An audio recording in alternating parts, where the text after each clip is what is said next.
on in the Traveler. I've been waiting for you. Whoa, looks like Jean wasn't the only one waiting for us. Klee and Kaya are here too. Oh, it's Paimon and Miss Honorary Knight. It's been so long. Ah, look who it is. You've caught me completely off guard this time. But then again, it's always a pleasant surprise when you two show up. Guess we were so excited to see Jean again that we forgot to knock. I hope we didn't startle anyone. Wait a sec. You weren't talking about anything that we're not supposed to hear, were you? Hey, stop pretending like we're doing food deliveries. It's been a while since we last met, but I can see you two haven't changed one bit. Don't worry, we weren't discussing anything confidential. In fact, we were just talking about you. Maybe we should let the star of the story explain it in their own words. Yeah! Let me tell it! A few days ago, I was reading Todoko Tales in the solitary confinement room when all of a sudden, whoosh! A letter came flying in through the window. Flying through the window? How does a letter fly? Like a bird does. It was flapping its wings. It could even talk. It said, well, it was a bunch of stuff I didn't understand. You couldn't understand? Then it must have been talking about how to avoid solitary confinement.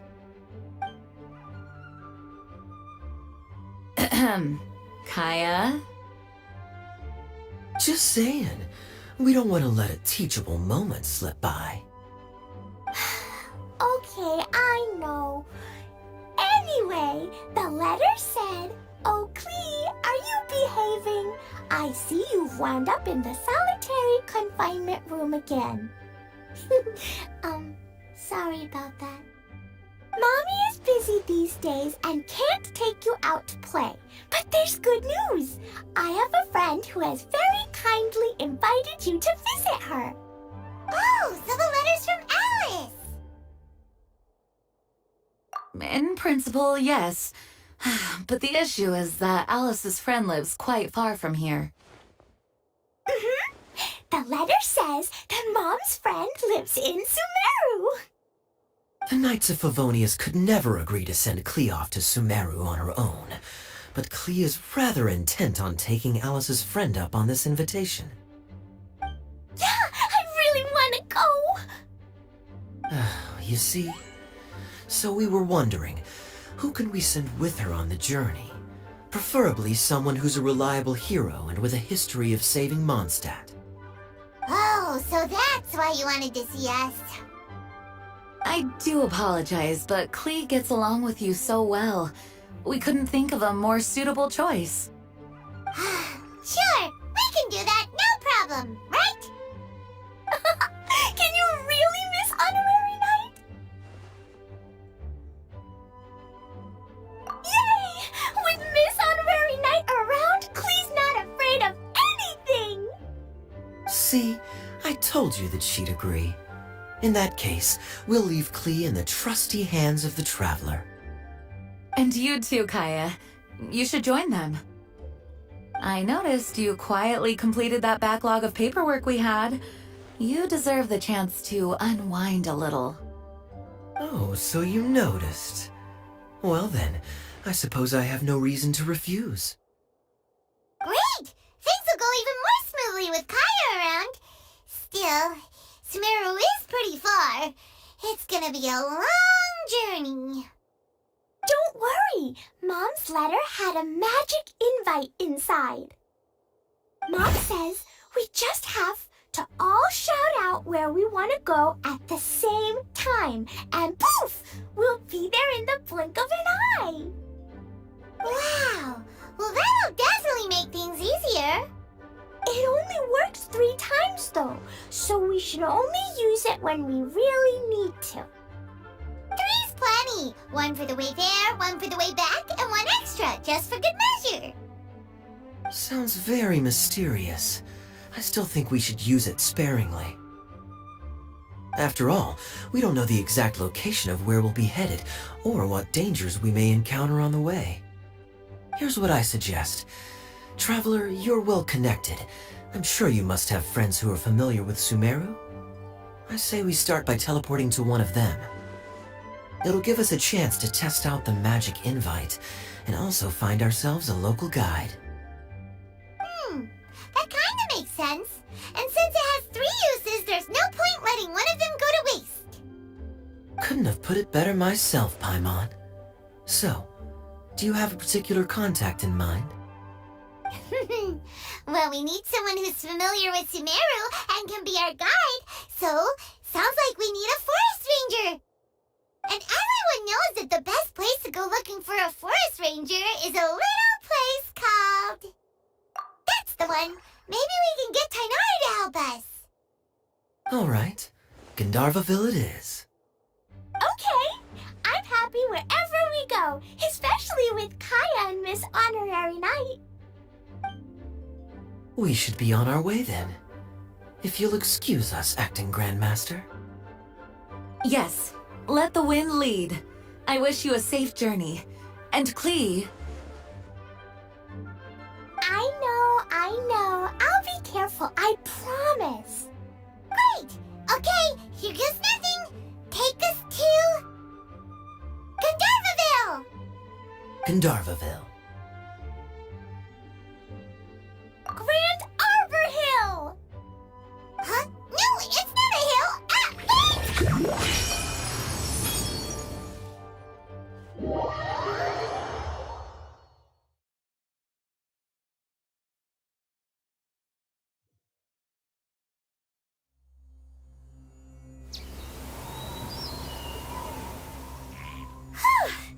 We made it! Paimon was sure we were about to end up someplace super weird. Sorry, it was an accident. It's okay, Klee. Good news is this magic invite really does work. Fascinating. One moment we're in Mondstadt, the next we're in Sumeru.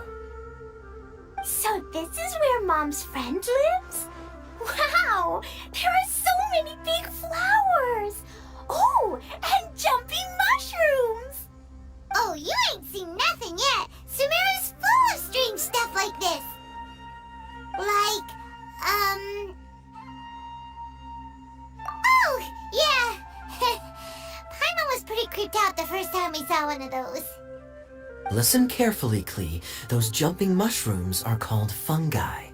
They may look cute, but if you get too close to one, it'll try to hit you with its cap. Really? Okay, well, I'll hit it back with my cap. And then I'll hit it with the hood on my jacket, too. I'll definitely win if it's 2 hats against 1.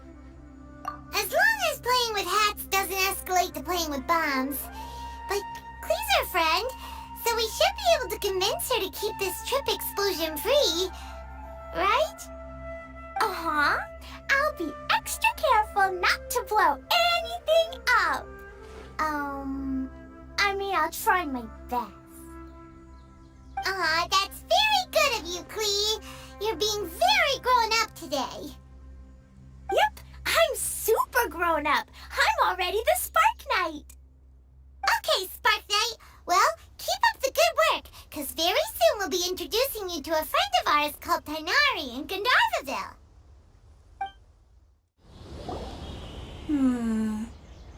I've definitely heard the other forest rangers mention somebody dressed like that before. I see. Then it looks like my suspicions are correct. Who do we have here? Traveler and Paimon. Huh? Oh, Kaya and Klee are here too. Hi, Kale. It's been ages. Kale, Yula! What are you two doing here? Well, that question's really more for Yula. What a coincidence. I didn't expect to run into a fellow Favonian captain this far from Mondstadt. How's the vacation going? Seriously? Bring the whole crew, why don't you? Is it just Paimon, or does Yua not look particularly thrilled right now? Oh, cool! Great idea! Let's go! If you're trying to accommodate me, there must be some misunderstanding. I'm fine. There's nothing embarrassing about running into colleagues in the wild. But earlier you were... Great. Well, I'm sure there's a fascinating reason behind why you're all the way out here in Sumeru. Do share it with us. If you must know, it's a little complicated. But simply put, I'm searching for a cousin of mine from the Lawrence clan. He went missing recently, and after searching his home, we found evidence that led us here. He appears to believe that somewhere in Sumeru lies the key to restoring our clan to its former glory. He came all the way to Sumeru for that? What was he going to do? Enroll at the academia? I doubt he came here to learn. He's much too old to start getting a basic education now, and from what I know of him, I doubt he has any interest in intellectual pursuits. All he cares about is restoring his clan's honor. Nothing wrong with that idea in principle, but I'm not certain how fanatical he is about it. So, there's no knowing what lengths he might go to. As a knight and a member of the Lawrence clan, it's my duty to make sure he doesn't bring harm to others. Oh-ho. If this is true, then your cousin is quite a man of action. Traveling alone to Sumeru from Mondstadt is no mean feat. Nor is daring to make me personally concerned about his safety. He has no idea what's coming to him. You know, underneath it all, Paimon thinks Yua's a really caring person. Yeah, she's the best! She brought me some moon pie last time. He is family, after all. Anyway, I will make sure to find him and escort him safely back to Mondstadt. Now, back to you. How and why did you all suddenly show up here? I'm afraid that could be tricky. Master Tighnari's still at Pardis the Eye delivering his lectures. He isn't due back for a while. But I think I'll be able to help out. The description in the invitation letter is vague, but I'm pretty sure it's hinting at somewhere in the desert. The desert? Does that mean Mom's friend is from the desert? I guess I'll call her Auntie Desert for now. I remember Mahamandra Sino once told me a strange rumor about that part of the desert. They say there's a secret domain there that can make all of your wishes come true. Wait. You said I should just call him Sino. I keep forgetting that. Huh. A domain that makes people's wishes come true. Wow. So is it true? Does it really exist? I probably would have believed it a few years ago. But now that I'm a little older and wiser, I think it makes sense to be more skeptical about things like this. This explains a lot. The domain could well be a myth, but he probably figured he had nothing to lose.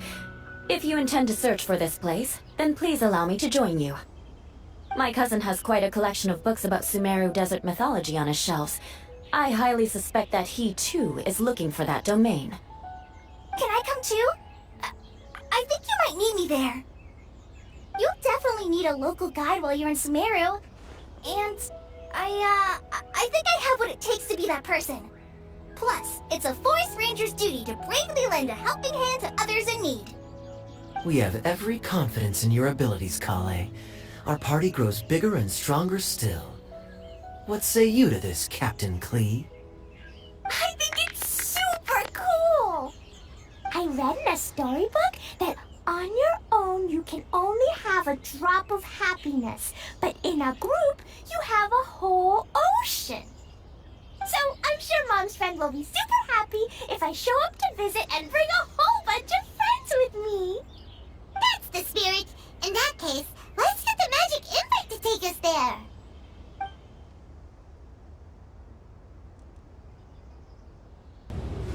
Whoa! This desert is huge! incredible sight. Yes, the scenery is quite magnificent.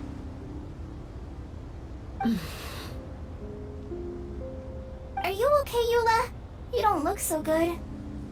I'm fine. Just taking a moment to acclimatize. The air here is much drier than in Mondstadt. This area doesn't look very habitable, and I don't see a domain entrance nearby either. Oh no. I didn't pronounce the destination wrong, did I? I mean, I don't think I did.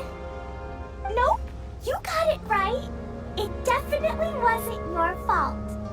I said Gandharvaville wrong earlier, but we still ended up in the right place. Klee's right.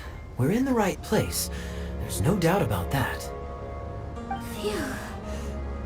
Maybe the entrance is hidden under a sand dune. Who knows? We'll just have to start by looking around. Oh, Paimon's so tired and so thirsty. We should have found something by now. Unless there's a problem with the magic invite. Huh? How could that happen? Uh-oh. Did I break it by accident? But I didn't do anything. Todoko will back me up. I'm innocent. It's definitely not your fault, Klee. See? Not even a wrinkle on it. Does Miss Honorary Knight have an idea? Ah, Paimon knows where you're going with this. Interesting approach. Assuming we're right about this magic invite. That is to say, if it was sent from within the domain, the invite likely has some sort of connection to it. Oh, I get it now. Plus, I know a super special trick we can use. What kind of trick? Can you teach it to us too? Of course. Mom said that if I ever need help, I just need to shout this out loud. Magic invite, Klee needs your aid. Do something now so Klee's not afraid. Look, something flew over.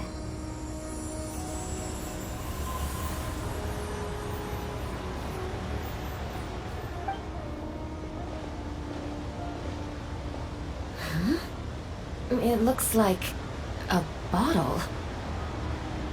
Remarkably effective. That's one trick I'll be keeping up my sleeve in the future. You should make a note of it too, Eula. Absolutely not. It's not my style. I suppose bottles are pretty common in Sumeru mythology.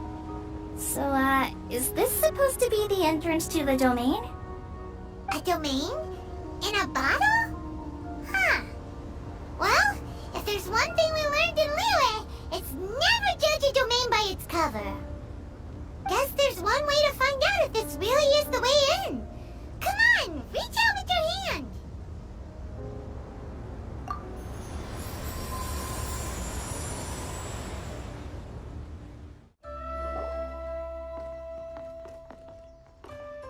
Look! There's a huge garden here! Incredible. It looked so small from the outside. Everyone, I suggest that we stop here for a moment. We should take stock of our surroundings before deciding on our next course of action. Since we're in a bottle, has anyone heard the story of the magic bottle? Oh, you mean the one about King Deshret and the genie in a bottle? I've read it before, but I struggled with some of the vocabulary. What's the story about, Kaya? Mom told me a story once about a group of adventurers who went to Bottle Land. But I don't think there was a magic bottle in that one. Don't worry, Klee. I can tell you all about the story of the magic bottle. But if you keep running off on your own, you'll miss all the good parts. Oh, okay. I got it. I'll stay with the group from now on. You sense it too, don't you, Kale? Something's not quite right. Yeah, the scenery here is beautiful, but it's too quiet. And there's no sign of Klee's Auntie Desert here anywhere. Maybe Auntie Desert lives way further down inside. This place is super big, just like Fischl's Immer Nachtreich. We still have a long way to go. Guess we won't know until we get there. Let's keep going. Hopefully we'll meet her soon.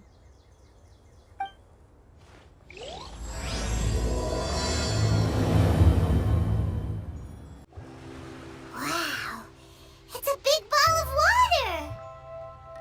I wonder what it feels like. Can I touch it? It's so big that we could probably pass straight through it.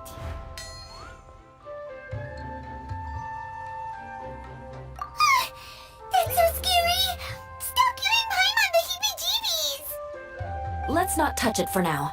We still don't know enough about our environment. But we can't just do nothing at all, because then nothing at all will happen. I have a feeling that this could be the core that sustains this entire bottle domain. In which case, the moment we touch it, this place will instantly revert to its original size, with all of us still inside. Yikes! Okay. Paimon won't touch it. Jeez. Kaya, are we really gonna get squished inside a bottle? Of course not, Klee. I'm sure the real core of this domain is hidden away in a very safe place. Somewhere like... over there, for example. I was so nervous that I didn't notice that big wheel at all. Wait, who goes there? It's the waterball monster! Ah! The waterball monster is real! It doesn't seem hostile. In fact, don't you think it looks happy to see us? Really? You sure it's not gonna gobble up Paimon whole? I don't think it's hungry. Are you, Water Droplet? Oh dear. I don't know about anyone else, but I'm not understanding a word of this.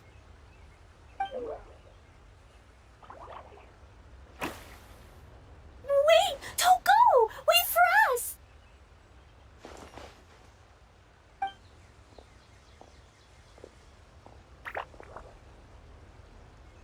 Why'd it stop? Maybe it can understand us after all. Oh, I get it now. It's leading the way for us, just like the cats in Mondstadt.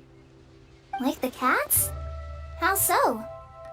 When you're walking around in Mondstadt City, sometimes a cat will show up on the side of the road.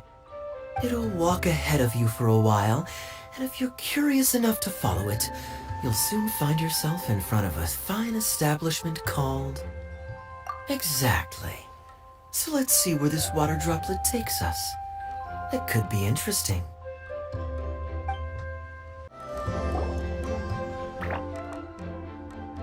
Huh? Another strange contraption. And there's a weird-looking wall over there. This kind of looks like that ball of water we saw earlier. Did the water droplet bring us here because it wants our help with something? What? Your friend is trapped in the wall? Don't be sad, Water Droplet. We're here now. We'll save your friend. You bet. But how are we gonna save them? Do we have to break down this wall somehow? Nope, we can't do that. No breaking the wall. Do we need to find a key of some sort then? Oh no! Where'd it go? Look, the device has lit up. And it's projecting images onto the wall. A two-dimensional space with objects of the same composition as the device nested inside. Yep, what Kaya said, and that's where its friend is. But how exactly do we enter the image on the wall? Maybe we just copy what the water droplet did? But what does that mean? Hold on, I think Klee's onto something. Since the water droplet appears to be the key that activated the mechanism, we may be able to follow it inside simply by touching the device. The principle is no different than how we entered this bottle domain. Fair enough. Okay, deep breath, then head in.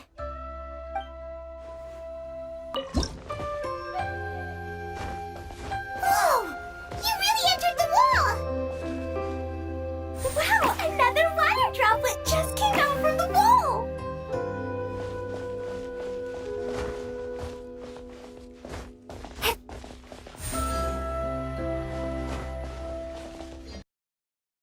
It was flat as a pancake in there, but as soon as it came out, it turned out plump and round. Guess it makes sense that the water droplet's friend is also a water droplet. Aww, and they both do the same thing to show they're happy. Water droplet number 2 ran off! It's saying thank you, Miss Honorary Knight. That was a huge help. Traveler, how do you feel after entering that two-dimensional space? Any physical side effects?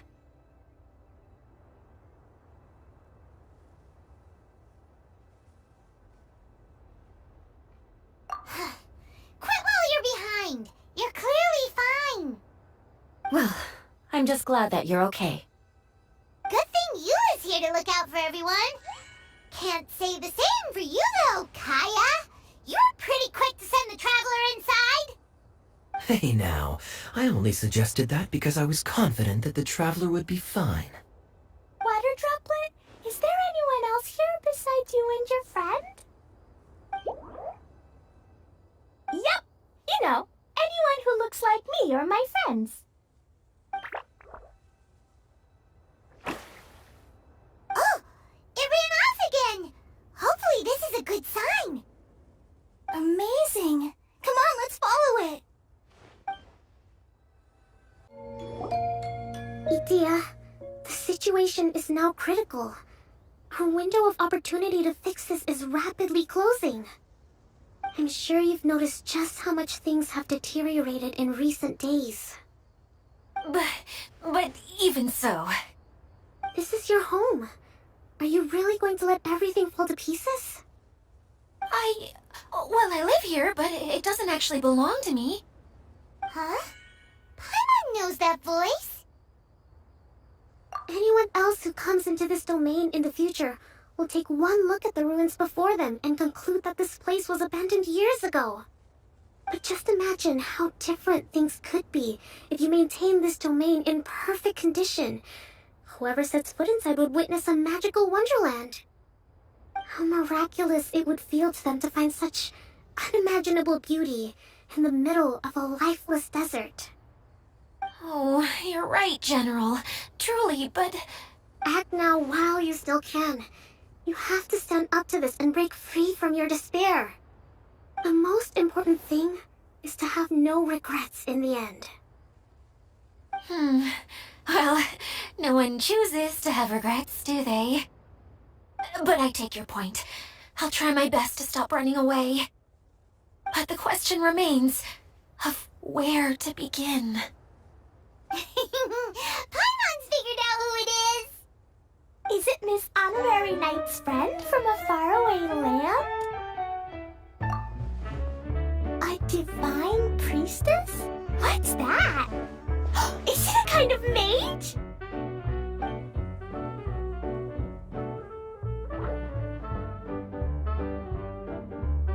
What are you doing here? Huh? We have new visitors? Greetings, everyone.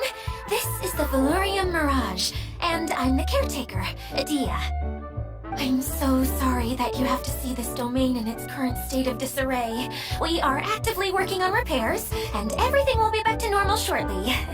I hope. Greetings, everyone. I guess I should introduce myself too. It's all right. Just leave the introductions to me. I kinda wanted to say hello in my own way. no harm done. I guess I'll let her do the honors. This lady is a visitor to the domain, just like yourselves. She is a formidable military general. Have any of you heard of Inazuma's Onmyo Chamber? The, what chamber? Onmyo Chamber. It's an elite training academy for gifted students of Onmyodo. Practitioners are divided into 4 classes, A through D, and assigned the power of Shikigami based on their mastery of the art. Wait.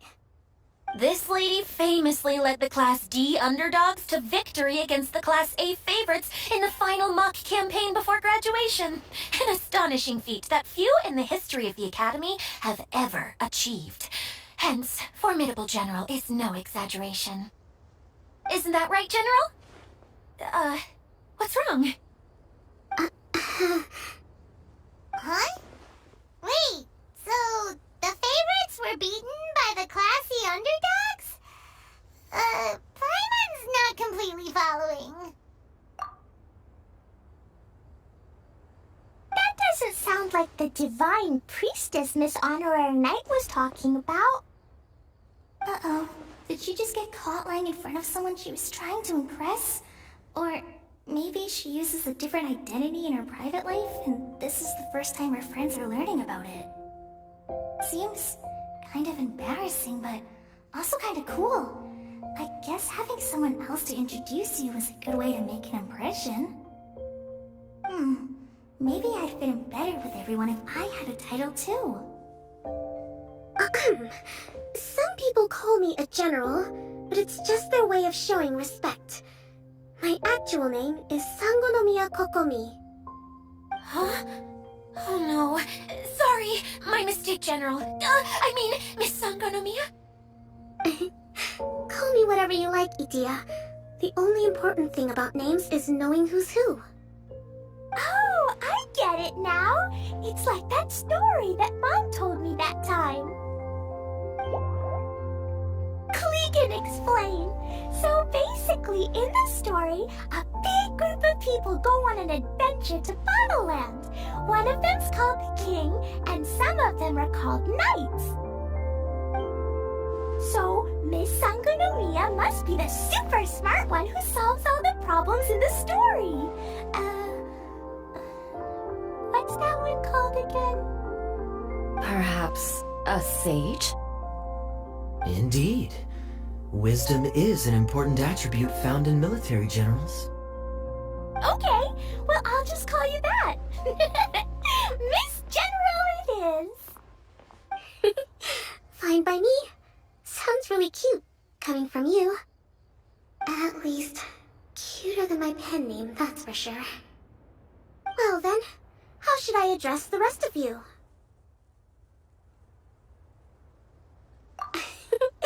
How could I ever forget you?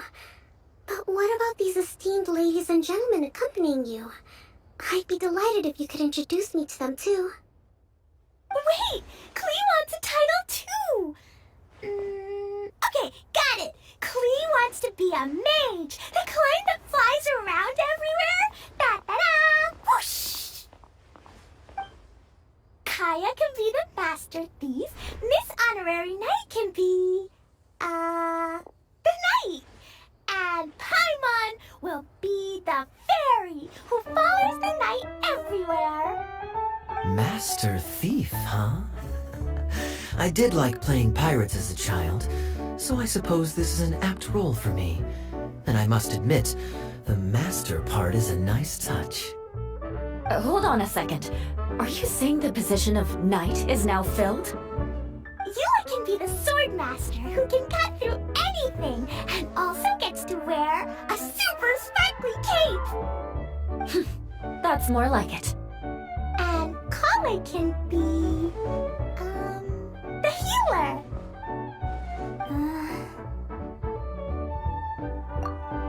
No, I don't mind. Healer is a great role. I just don't know if I'm qualified to be one. Whenever I'm thinking of titles for myself, I usually imagine myself as an adventurer or musician. I never thought I could be a healer. I mean, it Feels like it should be Master Tainari's role, if anyone's. Don't worry, Kale. You'll be the bestest healer ever. You don't talk much, but you're very kind, just like the healers in Mom's stories. You'll do fine. I heard you're good with bandages. You can patch up a wound, can't you? I can pitch a tent. Maybe you heard wrong? But I'll do my best. It's my first day filling in for Master Tainari, but hopefully it's the first of many. This is a great idea. Once a new visitor arrives, they can assume a new identity, then add in some role-playing. Oh, we can't leave you out, Miss Adia. There are lots of characters in Mom's stories, but you don't remind me of any of them. That's perfectly okay. I already have a role here anyway, remember? I'm the caretaker. I got it! This wasn't in any of the stories, but you can be the mascot. Mascot? Klee, maybe you could think up an even better role for Miss Adia. A mascot, you say? Isn't that a character that doesn't have to actually do anything and sits around letting everyone else do all the important work? Incredible. You've seen right through me. Sounds like the idea of being lazy is pretty exciting to her. The mascot serves to maintain troop morale, Adia. Don't underestimate your role. Oh, alright. I'll be the mascot then. That's right. Thank you for bringing these new friends here safely. You can go off and play now. Thanks, Water Droplet. See ya!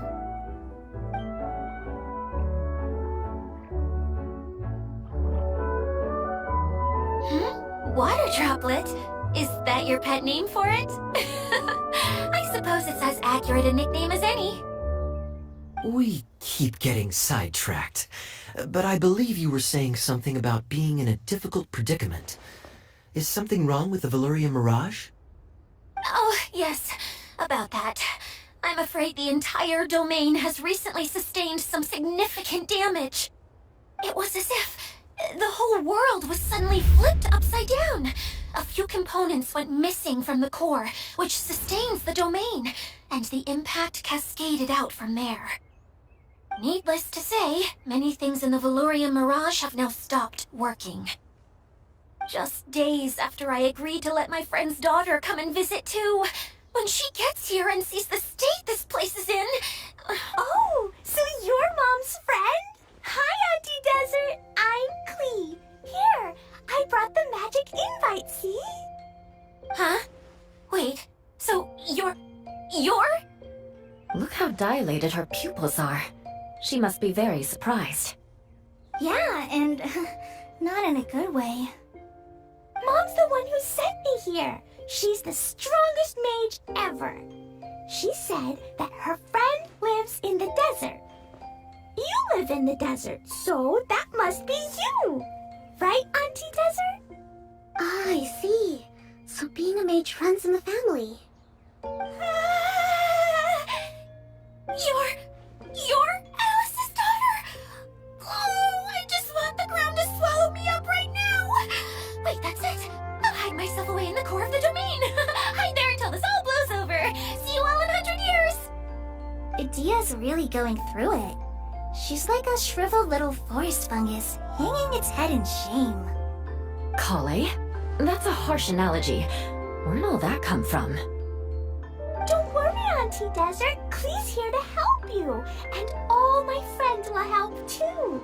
Just take a deep breath, and then another deep breath, and all your worries will fly away.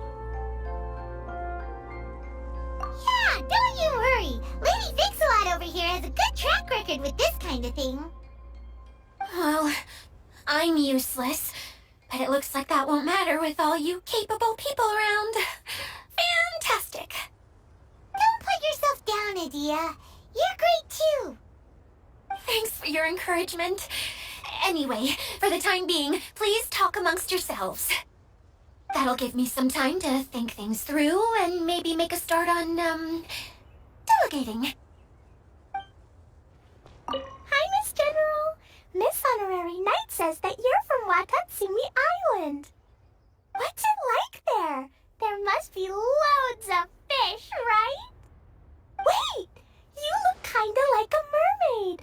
Are there fish in your family?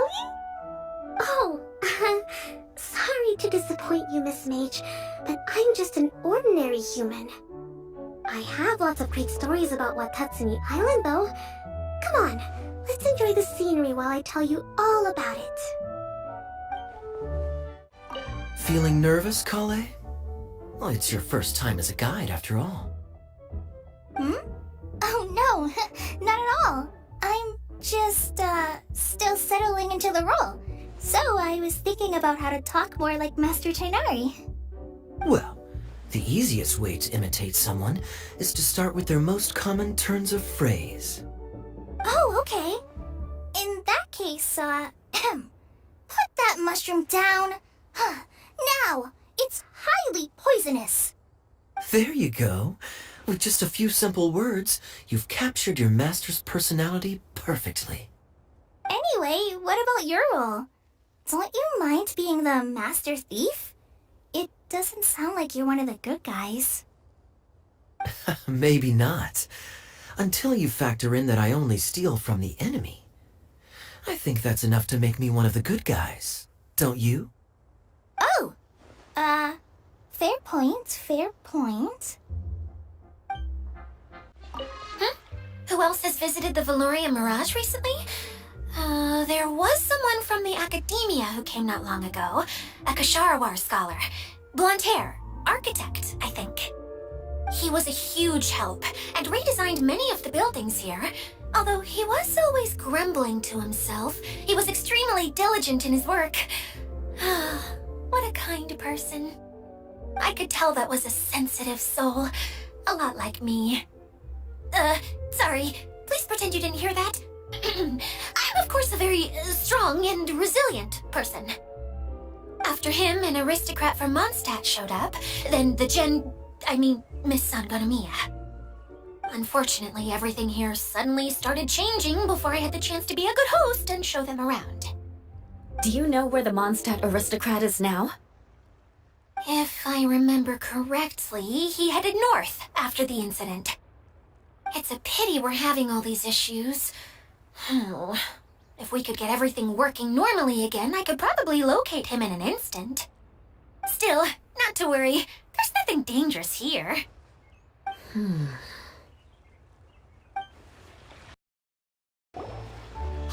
Idia, you got an update for us? We've all caught up with each other. Very well. Then please allow me, Idia, your mascot, to explain exactly what's happened here. Basically, this entire domain is powered by a device called the Central Hub, which you all saw earlier. But following a major incident, several key components from the Central Hub came loose and went flying.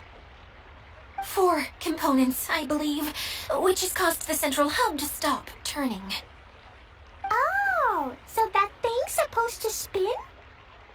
Yes, it definitely shouldn't be frozen still like it is now. At least, that's not how it was when I first got here.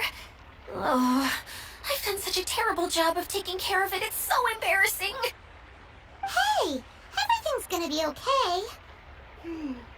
So, we need to fix the big wheel up there. And to do that, we need to find the missing parts. Right. I do know where one of the parts is. It landed not too far away. But the rest all landed in different areas. I'm afraid you'll have to go and look for those. Now, as the caretaker and your mascot, I shall announce your respective adventure duties. You can just be yourself if you want. No need to force the whole role-playing thing. Oh, I see. Okay, so I was thinking that maybe Swordmaster Eula and Healer Kale could investigate the Northern Zone, if that's okay? Fine by me. I was going to be looking for my cousin there anyway. I'll be your backup, Eula. I know you usually team up with Amber, so I'll try my best to fill her shoes. Oh? Well, this'll be fun. Let's see if a forest ranger can outperform an outrider. Master Thief Kaya and Mage Klee, if you could earmark some time in your busy schedules to search the West Zone. Earmark? What does that mean? It just means we mustn't forget to do it. Don't worry. We can handle that. Finally, we have our General, Miss Sangonomiya, and our Knight, the Traveler. If there's no objections, please come with me to retrieve the first component.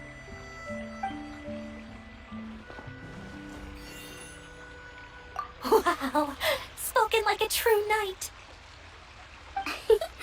Then, for my part, my strategic mind is at your service. All right, well, if anyone finds anything, come back here and we'll regroup. Please take care while you're out on the road and look after each other, especially our little mage here. You got it. I'll take extra special care of Kaya.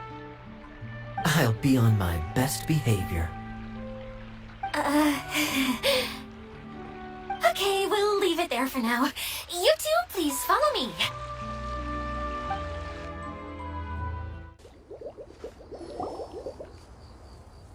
Okay, this is the spot. Now, I'm sure you're both wondering, but where's the component? There is nothing here. Oh, where could it be? Oh, it's that lamp thingy, right? Water Droplet showed us how that works already. Yes, that's the one. There goes my big introduction. Showing people the ropes is supposed to be my job. Oh, I can't believe I'm being shown up by a Hydro-Eidolon. Cheer up, Idia. The Hydro-Eidolon can give a basic demonstration of how to use things, but beyond that, it can't communicate. That's where you come in. Your descriptions can explain everything in full, vivid detail. Paimon forgot how persuasive Kokomi can be when she really wants to. Sometimes having a genius strategist around really comes in handy.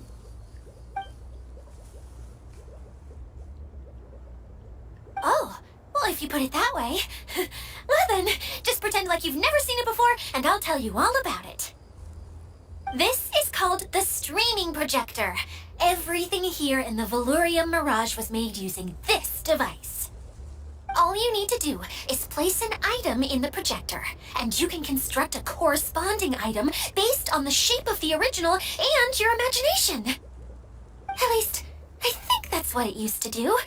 With the domain in its current state, only its most basic functions are still operable. Okay, not quite that basic. At the moment, it's only able to show two-dimensional objects. I call them preprints. Think of it like a sort of draft or blueprint or something. So you're saying the component fell into the preprints? Yes, exactly. I'll leave you to go in and physically retrieve it. Well, I'll be out here rooting for you by doing a motivational dance. Really? No, sorry. I feel like I have two left feet when I try to dance. I guess I'll just find a place nearby to sit and wait patiently for you. Hey, come on! Cheer up! We'll handle everything from here!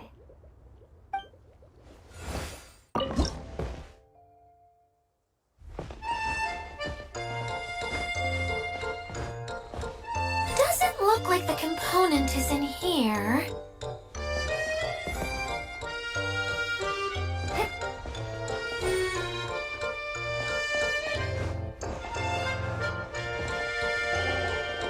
Yes, that's the one! Now you just need to bring it back out.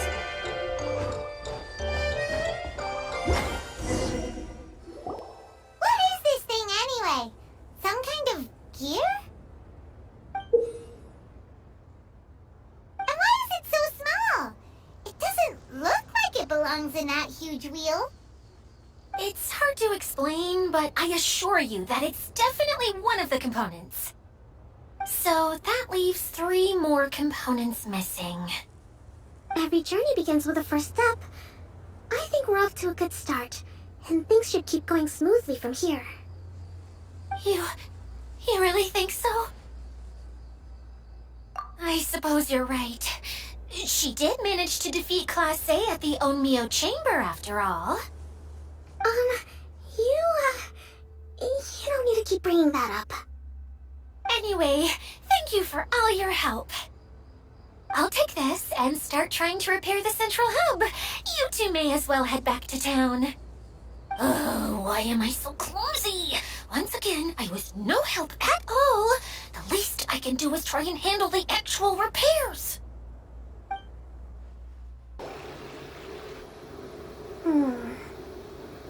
What's wrong, Kokomi? I'm just a little confused. You mentioned that the water droplet showed you how to use the projector? Can you tell me a little bit more about that? I'm so curious to know what happened. Oh, sure! I see. Hey, look! The wheel is spinning now! Oh, and now it's stopped again! Well, that didn't last long. It also wasn't spinning at the right speed. Before the incident, it spun much faster than that. Oh, so you saw it back when it was still working? Oh, yes. I arrived here a little earlier than the rest of you. But the incident took place not long after I entered. Like Idia said, it felt like the world was flipped upside down. I don't know how else to describe it. And I certainly don't want to experience it again. No, it's no use. Seems it won't run until all the missing components are returned. For a moment there, when it started turning, I got excited. I thought that maybe the hub can work just fine without the other three. Wishful thinking is only going to lead to disappointment, Idia. Let's stick to the plan. We'll get there. Hey! Miss Honorary Knight and Miss General are here. Oh, and our mascot. You beat us! I was sure we were gonna be the first ones back. Hey, how'd it go?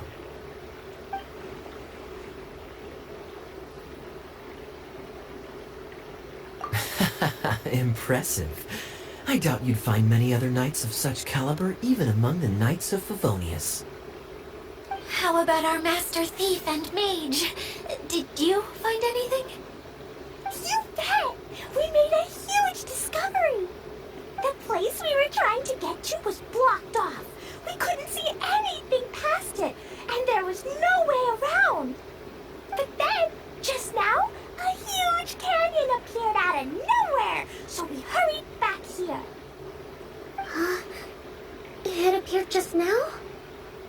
Come and see, Miss Honorary Knight. Let's go on a canyon adventure. I'll sit this one out. I'm beat after trying to make those repairs. I need to take a break. Miss General, you should come too. You can hide behind me and give me smart advice while I protect you. Wonderful. It would be an honor to serve as advisor for our young mage. Let's go!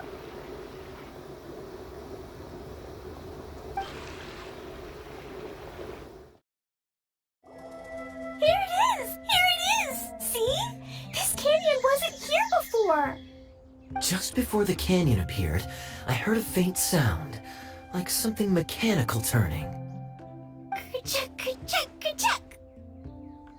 Could it have been the central hub? That would mean this canyon appeared after it started spinning. Hey, you, oh. New guys, huh? Oh, hey! Paimon didn't realize anyone else besides Dio lived here. You actually saw her? She's barely shown her face since everything started falling apart here. Excuse me for asking, but who are you? Oh, right. I didn't introduce myself. I'm Ferdinand. Me and my brothers look after this whole zone. Well, we used to, until this whole domain was, like, flipped upside down, or whatever. The method we were using to make the carts and tracks stopped working after that. Idia is working on repairing the domain. We were just with her before coming here. Really? Huh. I assumed that she'd be curled up in a fetal position somewhere, hoping all her problems will magically disappear on their own. Good for her. Anyway, I checked all the stations around the whole circuit. They've all conked out. Conked out? How? Would you mind elaborating a little for us? But aren't you just travelers who stumbled upon this place by accident? Nuh-uh. I'm Mage Klee, Idia's helper. A mage? You? Allow me to explain.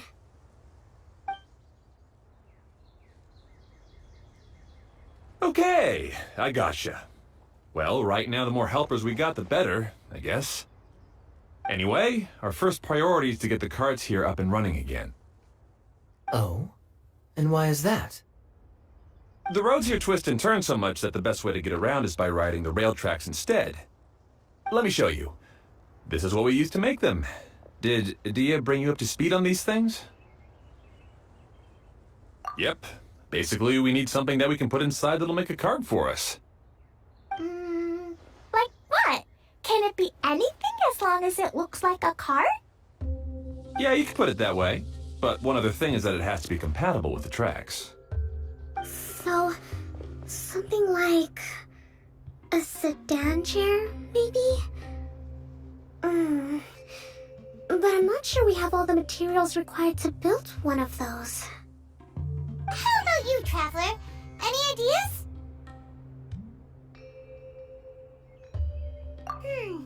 That would solve the issue of materials. Wood's no good. A rickety wooden cart would be too dangerous. Really? Hey everyone, come and see what Klee made.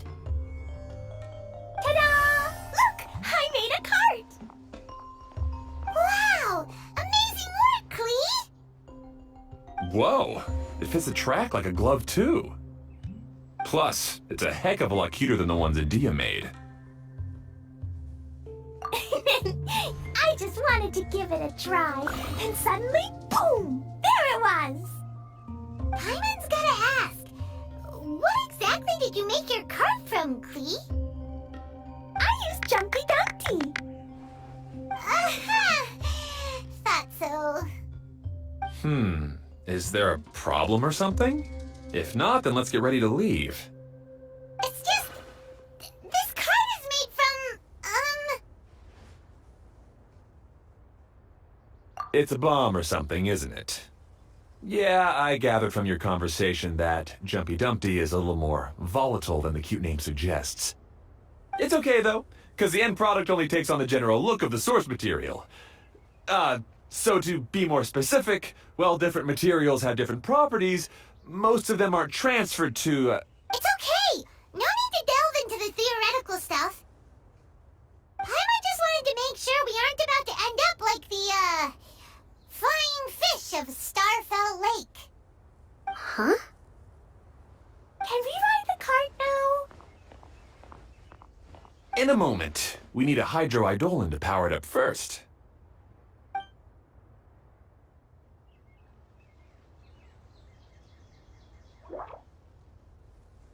Okay, she's ready to roll.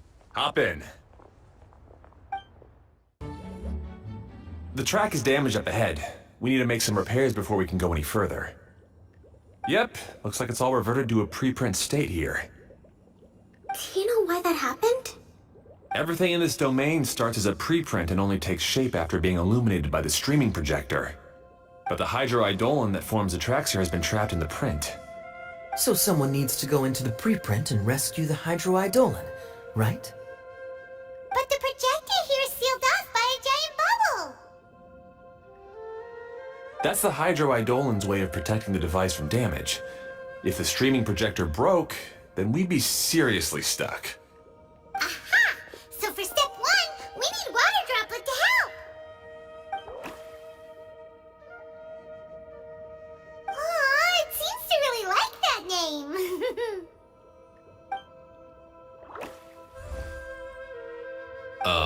Any volunteers for step 2? Leave that to us! We know what to do!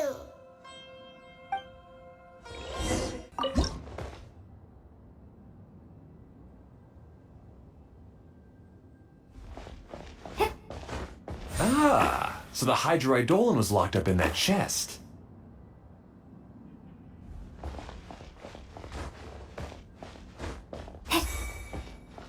Aw, it's completely empty!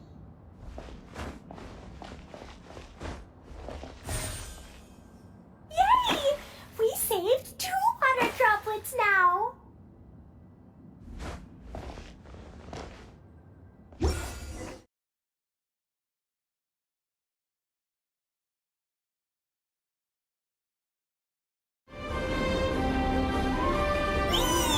Look! Klee can fly just like Paimon now. This is way more exciting than how Paimon usually flies!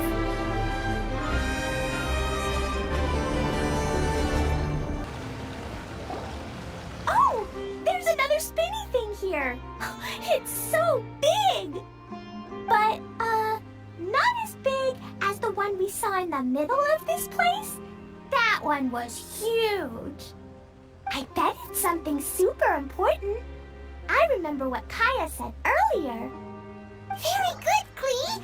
You're using what you saw earlier to make observations, like a real adventurer! It appears to be a system that rotates to switch tracks. That's right. Originally, all you had to do was flip this switch and the junction would rotate. But it seems Jeremy still hasn't fixed it yet. He sure talks big, but when it comes to actually getting things done... Is this Jeremy you mentioned one of your brothers? Yeah. When I talked to him about repairing the tracks, I suggested we start with the station, but he said we should start at the junction. Really, it made no difference which one we started with, but he just had to turn it into a huge argument. He always treats me like I'm a fool and disagrees with anything I say. Let's see what he has to say now that I've already fixed the tracks. If you ask me, you're clearly a sharp person, Ferdinand. Yes, finally someone who can recognize that, rather than just shrugging off my ideas. Come on, let's make our way to the junction and see what he's up to. I bet he's still fretting over what to do. Everything will get better once we get the switcher working again. Still stuck here just as I expected. Well, did you make any progress? Didn't I already tell you? Just have the Hydroidolins fix the junction and then make a new card. After that, we can use the junction to... Wait a minute, how did you get here? It took a lot of effort for me to climb all the way up here. The answer is standing right in front of you. Yeah, sure. Those travelers must have helped you. You never get anything done on your own. You always get someone else's help and then try to take the credit for yourself. You're one to talk. What have you managed to accomplish, huh? You were here just moping around all day. Whoa. They started arguing the moment they saw each other. But aren't they supposed to be brothers? Me? His brother? Hardly. All right, Jeremy. That's enough. Fine. I'd rather be focusing my efforts on fixing the track switch rather than arguing anyway. You should calm down too, Ferdinand. Let's all focus on the situation at hand. Any personal problems can be settled later. Fine.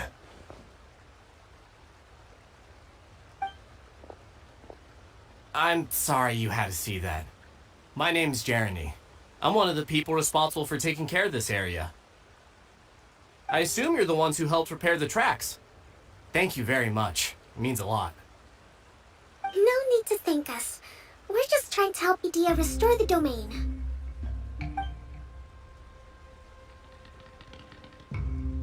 I see. Now that you and Ferdinand brought the cart up here, we'll need the Hydroidolins to fix the area below. Them again, huh? Seems the Hydroidolins are really important around this place. Yes, of course. Not only do they keep the junction turning, they operate practically everything else in the domain too.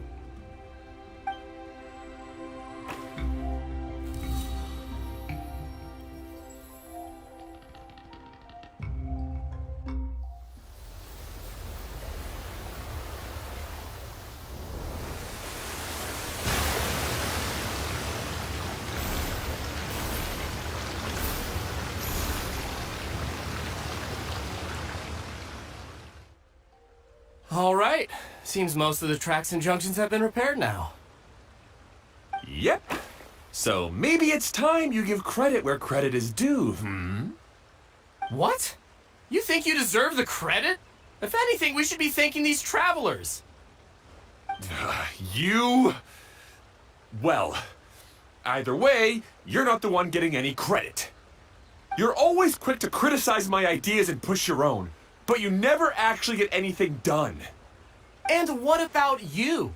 Don't forget it was Hado and I who took care of the mess that one time you impulsively tried one of your brilliant ideas. Speaking of Hado, wasn't he with you? I left early this morning. I assumed he'd be with you. Seriously?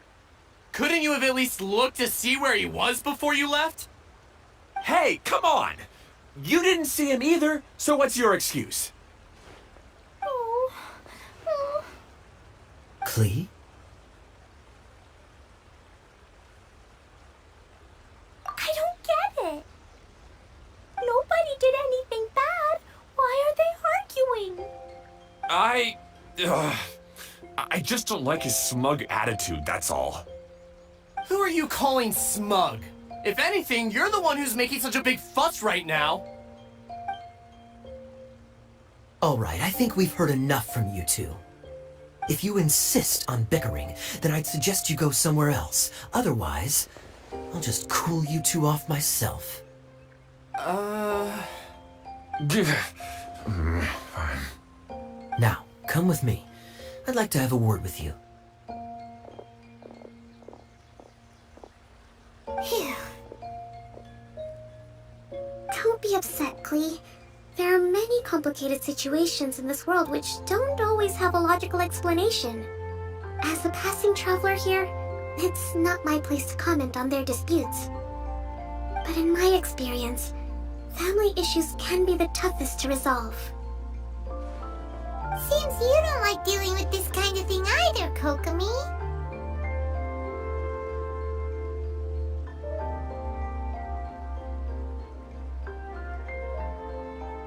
But it's still not right. I don't know how to explain my feelings. I'm sorry. We've calmed down. We shouldn't argue in front of a child like that. We're sorry, Klee. It's okay. Back to the topic at hand. Weren't you about to go look for your brother Hado? Ah, right.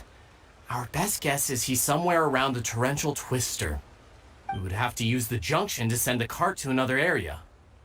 Sorry to trouble you again, but would you help us find him? Oh, Ah, I guess you had repaired the tracks and stations as soon as I saw a cart come zipping along. Now that the tracks, station, and carts are all repaired, we're about ready to reopen Torrential Twister. It will be good to see my design back in action again. You're in no condition to be out running around like this, Hado. Yeah, but these are unusual circumstances. That's true, but you should stop to think things through. exactly. If there's anything that needs to be done, you can just let Ferdinand and I take care of it. You and Ferdinand? Together? It would be a miracle for you two to do anything together without fighting. Hey, that's between Jeremy and me. No need to add fuel to the fire, okay? I'm not trying to make trouble. I'm just saying. Hey, Ferdinand? Oh, don't worry. We're not arguing, Klee. We're just, discussing some things. Are you and Jeremy worried about Hado? Hmm? What just talk to him about it. Kaya's also worried about me sometimes, but he doesn't ever criticize me. You're right, but our relationship is much better than these guys. Well, our situation is a little different. Really? How so? We've been through this kind of thing before. If we didn't warn Hado, then he wouldn't take it seriously and something would eventually happen. As his brothers, we have to help him. But it doesn't look like you're helping. Huh? Maybe Klee doesn't understand everything. But my mommy told me that you help someone to make them feel happy, not to make yourself happy. Hado sure doesn't look very happy. Why don't you ask him what he needs? Klee's right, you know. You three need to open up and talk things through. You are brothers after all.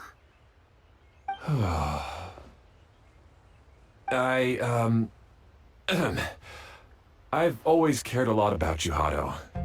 Just like when we were back in the desert. You suddenly passed out and Jeremy and I started arguing. Eventually, all three of us ended up in this domain. I'm just worried that something similar could happen again. If you were to pass out and with nobody around to help you... I know, but this domain is nowhere near as dangerous as the desert. I was thinking that if I could handle these problems myself, then you two wouldn't have to argue about anything. If it weren't for my poor health and lack of energy all the time, then I wouldn't have always been such a burden on you two. No need to feel guilty, Hado. This was our choice. The three of us love adventuring. No one is a burden on anyone. Isn't that why we came up with the idea for this area? I would do the thinking, Ferdinand would use his muscle, and you would... Draw the blueprints and build tracks. It'll be a safe way to see all kinds of amazing scenery. Yes, that was the plan. See? Doesn't it feel better just to get along? Hey, what are you trying to say? You make it sound like I've only been trying to talk myself up. The choo-choo cart is great, Ferdinand. Really? You know, Klee, having the car zip along the tracks was my idea. Yeah, what an amazing idea. You're so smart. Hey, Klee, do you want to ride even more fun carts? Yay! Let's ride more! Looks like all three of them are trying to win Klee's approval now. Klee hasn't realized it yet, but her innocent, childlike nature is very powerful. It can inspire and even help heal others. Hey, everyone. Please come with me. We need to get the hydroidolin in the cart to help us.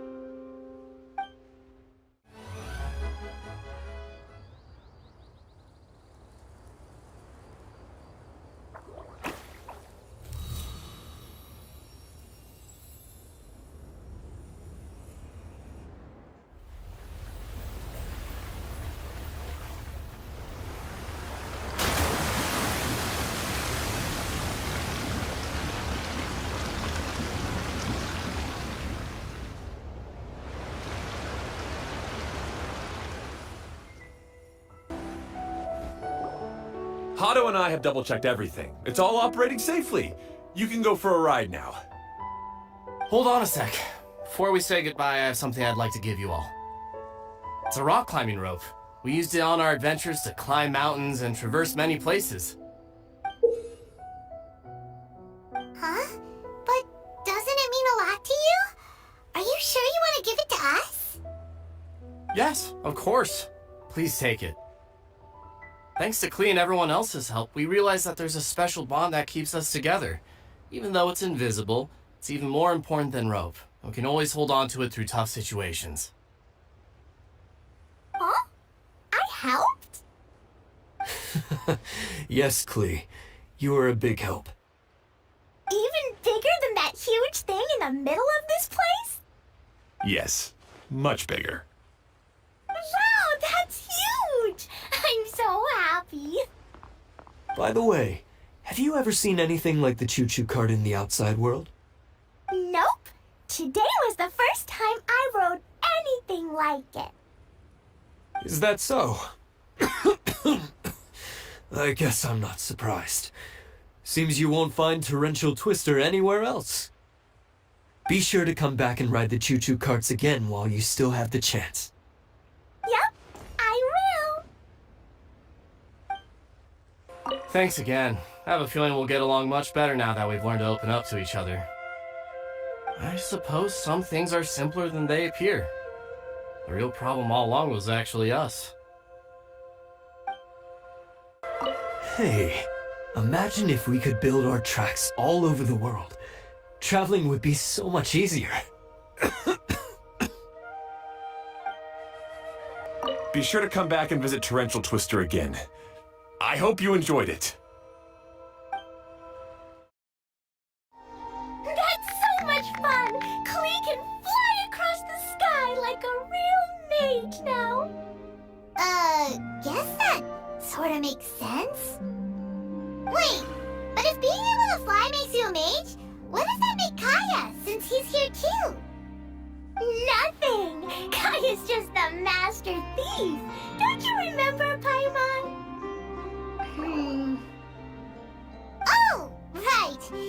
Guess it slipped Paimon's mind. Sorry to bother our young mage, but there's something a master thief would like to report. Do you still remember our mission? Uh-oh. I was having so much fun that I almost forgot. We're supposed to be helping Adia look for the missing components.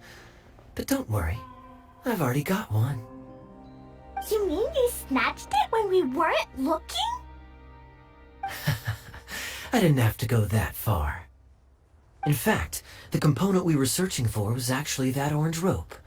If anything, you could say it came right into our hands at the right time. Let's head back and give it to Adia. Aw, do we really have to go? Okay. Even though I want to keep playing, I know Adia is really important. That's our wise mage. Don't worry. Tonight, you'll be able to see stars in the water and watch fish dance in the sky. Seems Kokomi's out of it after that ride. Her face is completely blank and her lip was trembling while she was speaking. Maybe we should have a rest for a while.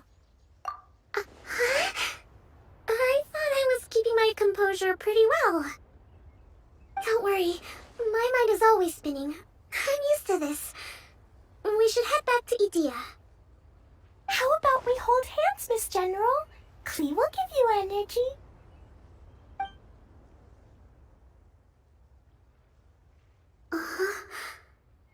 After holding Klee's hand, the stars in the sky and the fish in the water have all disappeared.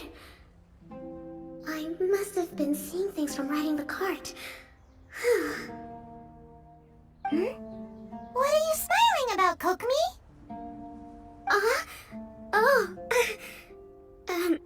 Nothing. Nothing at all.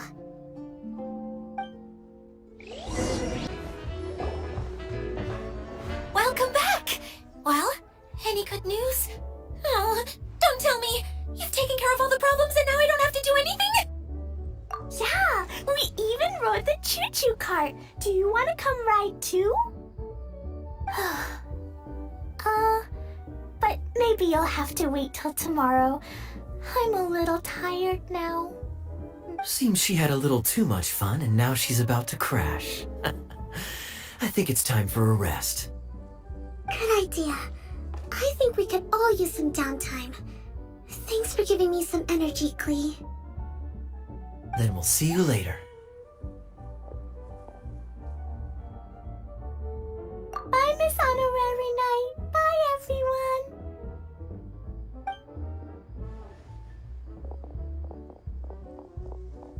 Well, it sounds like our young mage enjoyed herself.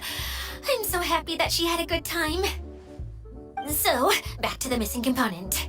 Did you bring it? You bet! Kaya said that the missing component was this orange climbing rope. It just occurred to me that you probably ran into the three brothers while you were in the canyon. If I remember correctly, the two eldest brothers were taking their sickly younger brother on adventures when they ran into a sandstorm and ended up here. They were all arguing with one another when they first arrived, but it wasn't long before they broke down and were huddled together in tears. They sure must have a lot of energy to keep up their bickering and adventuring every day. I'm a little worried about them, yet quite envious of all that energy. You almost sound as if you're reminiscing about old friends, Idia. Yes, I've known them for quite some time after all, but I seldom go to that area. You can hold on to the rope for now, Traveler. I have no use for it until we have the other components. By the way, Eula and Kale have also returned, but I'm afraid they weren't able to make much headway. They mentioned that they would like to head to the jungle north of here, once you have all rested up. Now that I've told you everything, I'll go rest. I'll go and check on the situation in the remaining two areas. Do you need me to accompany you? No, it's all right. You've already accomplished a lot today. You should rest up.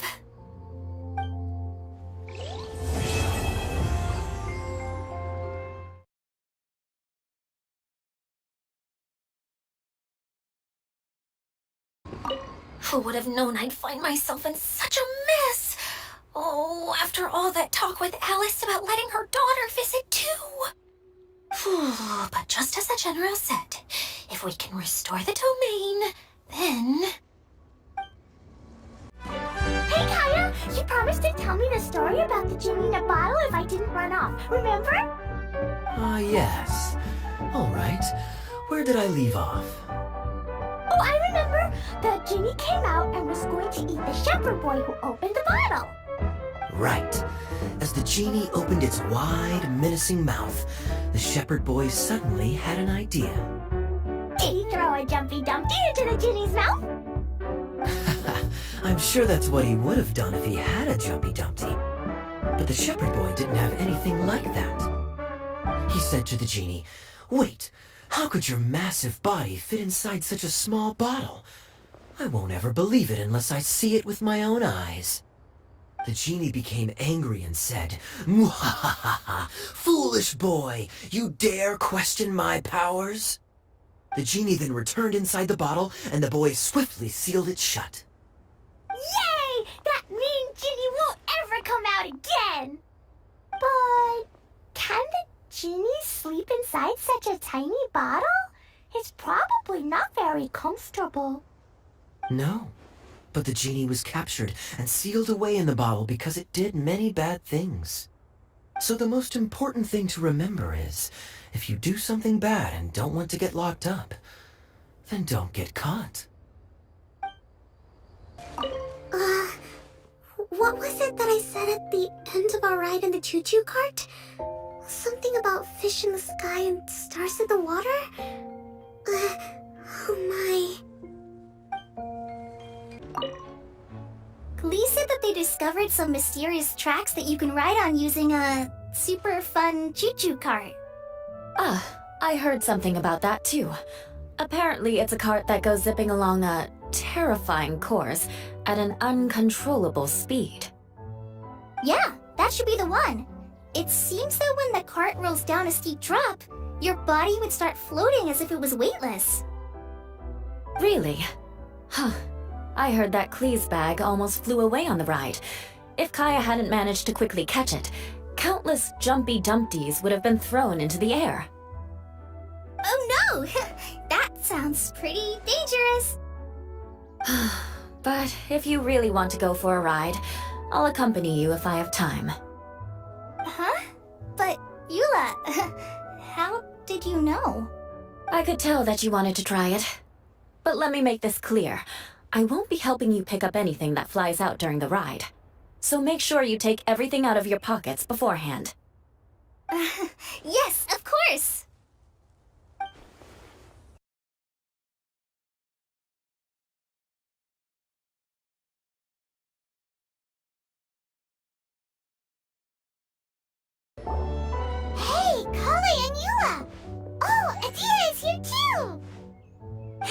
It's the Traveler in Paimon. How are you? Did you rest well? Yep, this is a comfortable place to rest. I guess that's one thing here that's better than the desert. But other than that, there's not much going for this place. Saying things like that isn't going to help, Adia. But it's the truth. The desert is full of terrible memories for me. Being there was like... yeah, like wading through thick mud.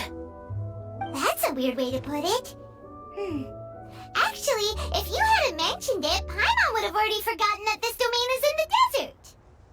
I know what you mean. The air here isn't at all like the desert. It's very humid. Almost as if we're in the rainforest. It's a very familiar feeling for me. Everyone looks well rested. If you're ready, we can start making our way to the jungle north of here. Good luck, everyone! I'll be rooting for ya! Hold on.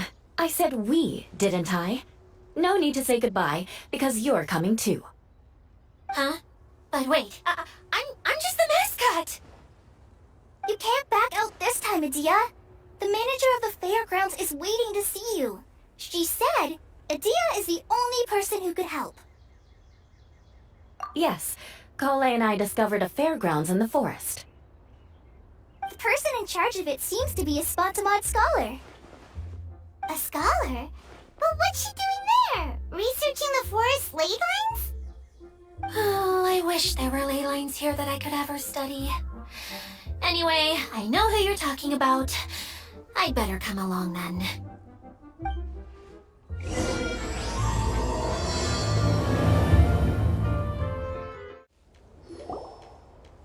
Finally, someone has arrived. Sorry to keep you waiting, Maimuna. We've brought Adia with us. Thank you, Kale. It's been quite some time since I've seen you, Idia. To be honest, I didn't think you'd actually show up. If anything, I thought you'd be curled up somewhere crying alone. Hey, you shouldn't be saying things like that. Doesn't seem to be the first time Paimon's heard someone say that about Adia, though. You wanna see me cry? Fine! I'll stop crying right here! No, please don't. All right, I shouldn't have said that. Now, who are these two? And Paimon is Paimon! They're reliable helpers. Lucky for you that I found them. You'd better be more careful about how you speak to them, okay? Of course. Good to meet you. You may call me Maimuna. For the sake of time, we should forego the usual pleasantries. Please follow me.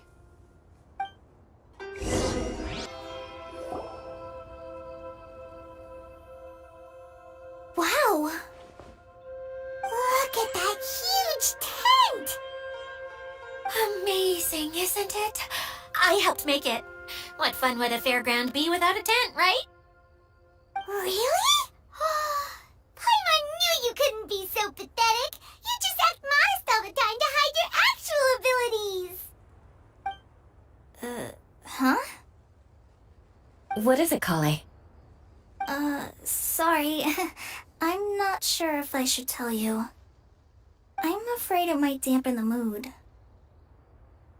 That's not important. Please, just speak your mind. Well, there are lots of vendor booths set up here, but there's no one running them. In fact, there's no one at this fair at all. It looks pretty deserted. The truth is, this used to be an exciting and bustling place. But just a few days ago, something happened, and it seemed like... Like, the world was suddenly flipped upside down? Yes, exactly. Something fell from the central hub into the tent and knocked down the crystal light that was hanging at the top. Oh, the crystal light. Mm-hmm. I remember a certain someone said that we should have beautiful lights to celebrate at a fair, and made us that crystal light. But once the light fell, the tent became a complete mess and the Hydro-Eidolons were trapped inside. Just when I was at my wit's end, a man from the Lawrence clan came and offered his assistance. Wait, he offered to help you? Yes, and he refused to listen to any of my warnings. He just walked straight into the tent and then... Yes? And then? Yeah, don't leave us hanging here! What happened? And that's it. He became trapped inside along with the Hydro-Eidolons. Oh no! We have to do something! We can't just leave him there, Maimuna! I know, but the situation inside might be more difficult than you think. You should mentally prepare yourselves. Just talking about it is a waste of time. Since we're already here, let's go and scout out the situation ourselves. All right, this way, please. There used to be a large stage inside, but after everything got shaken up, it seems the very nature of the entire place was altered. The lamps and crystal light that were hanging above have all fallen down, which makes repairs near impossible. Wait, so you mean it's difficult to move around in there? Yes, mainly because of the lights. Do any of you have experience being on stage? Once the stage lights turn on, everyone's attention is focused on you. I can't stand that feeling. Having everyone's attention focused solely on me would just make me feel terrible. Me too! I'm no good at speaking in front of people. And then to have everyone staring at you. Oh, just the thought of it makes me shudder. Sounds like you have some things you haven't been able to let go of yet. Please don't laugh. I'm trying my best to change that, but there are still some things I can't overcome. Like when there's a lot of people around, or when people are staring at me. No, there's nothing funny about that. And you know what? It's not a bad thing to care when other people are looking. That's my opinion anyway. Think about it. Only people who have high standards for themselves would worry about failing to meet others' expectations. You have many good qualities, Kale. I bet if you had to learn dance since childhood like myself, then you'd be an even better dancer than me. No way! That would be impossible. I can relate. I know exactly how she feels. Maybe we should find a time for you to learn with me. And one day you will become an outstanding dancer too. By that time, you'll be so focused on performing your beautiful moves that you'll no longer worry about an audience watching you. Wow. Eula's so passionate about this that she's practically glowing now. Really? You do that? You wouldn't think I look stupid and secretly laugh at me, would you? You really think I'm that kind of person? Fine. Vengeance will be mine. Oh, no! Of course not. Alright, please teach me. Seems there's no need for me to warn you again. Anyway, you just need to open the curtain and you'll be able to see the stage. Wait, what's that thing in the middle there? That's my crystal light! It's been locked up. Well, let's figure out a way to fix this. Looks like we need...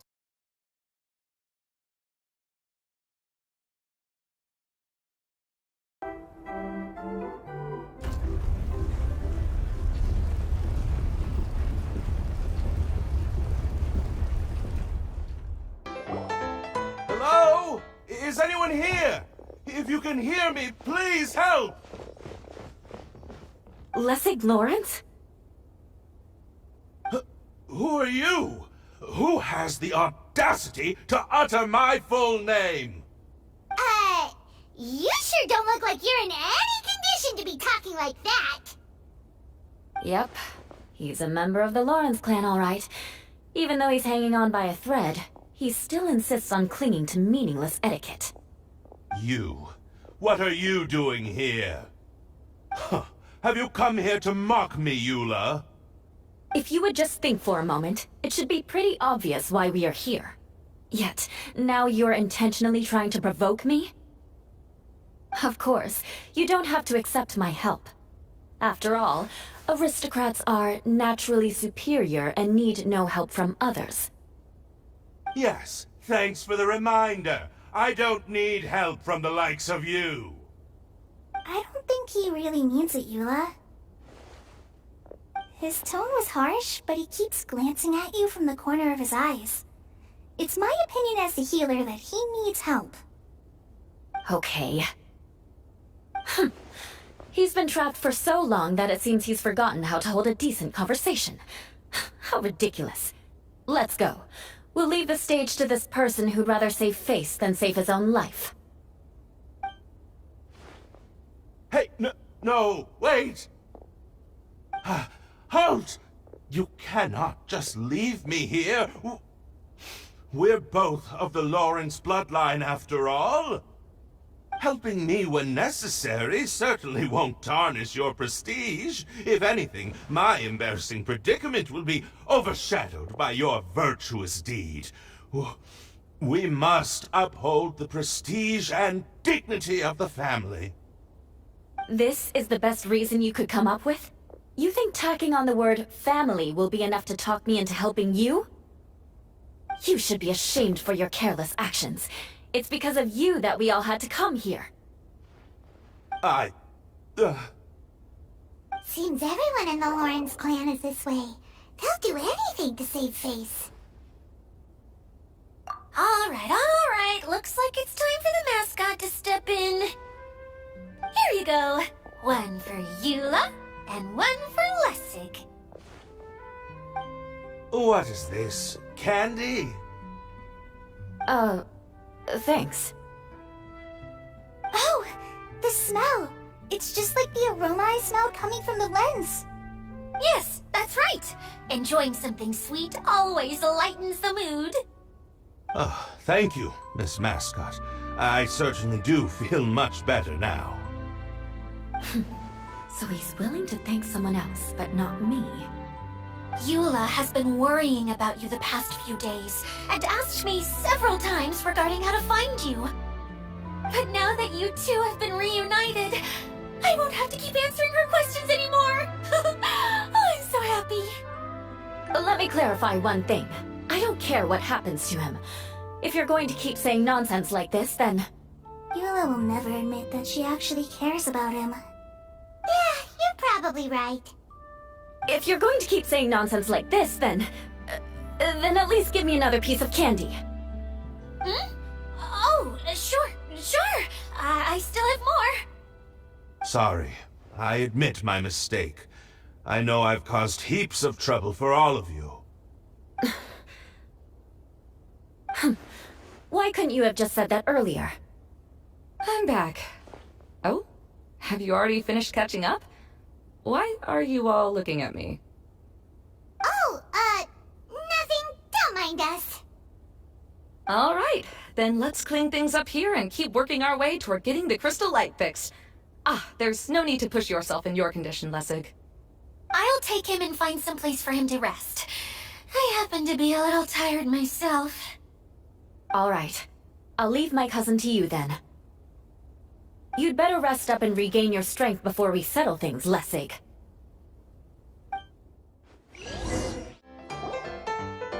Oh, another path has appeared. This should be the last level. Yes, don't worry. We're almost to the top of the tent. The last thing we need to do is raise the crystal light to the very top of the tent.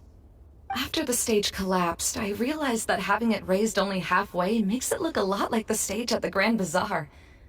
Have any of you visited the Grand Bazaar before? No, I haven't. I have. I've gone there a few times with Master Tainari.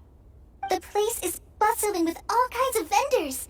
And if you're lucky, you could see Nulu perform her dance. Oh, a dance from Sumeru? I'd like to see that myself. If only it were on the way back, then we could stop there. It doesn't matter if it's on the way or not. I would be happy to take you whenever you have time, Eula. Great. I'll take you up on that offer. Yeah. Now that Paimon thinks about it, we've already been there more times than Paimon can remember. Really?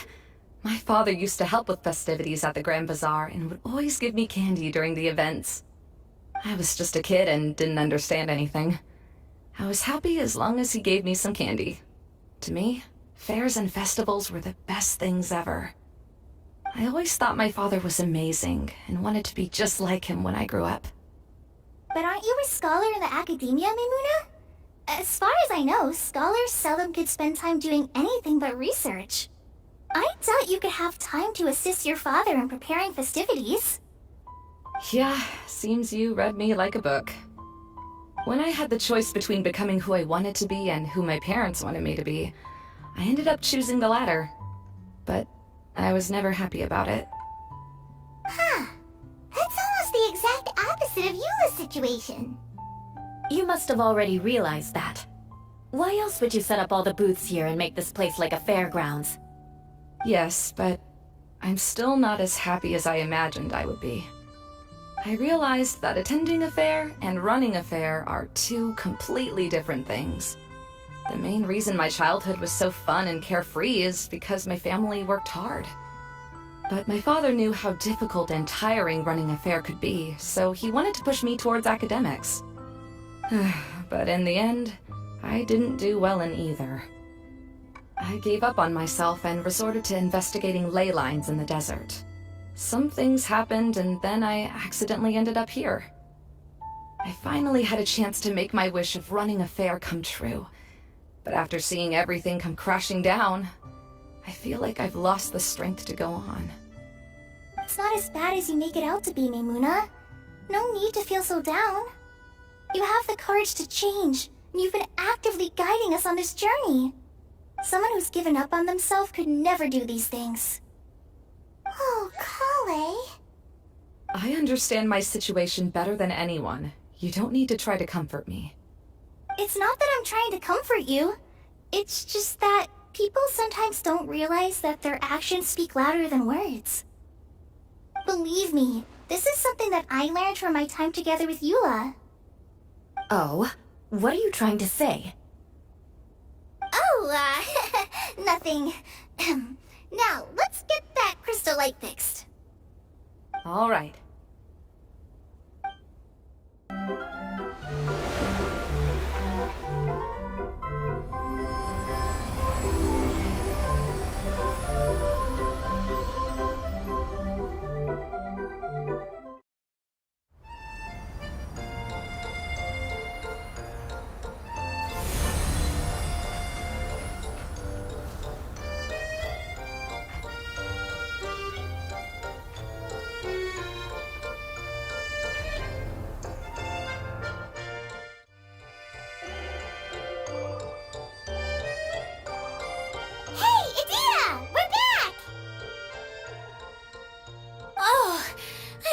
To wonder what was taking you so long. But don't worry, Lessig is recovering well. I'm pretty good at taking care of people. Seems I found another good thing about myself. I don't know if I should be worried for him or happy for her. The shadow. It's massive. Wait. The shadow just now, it's...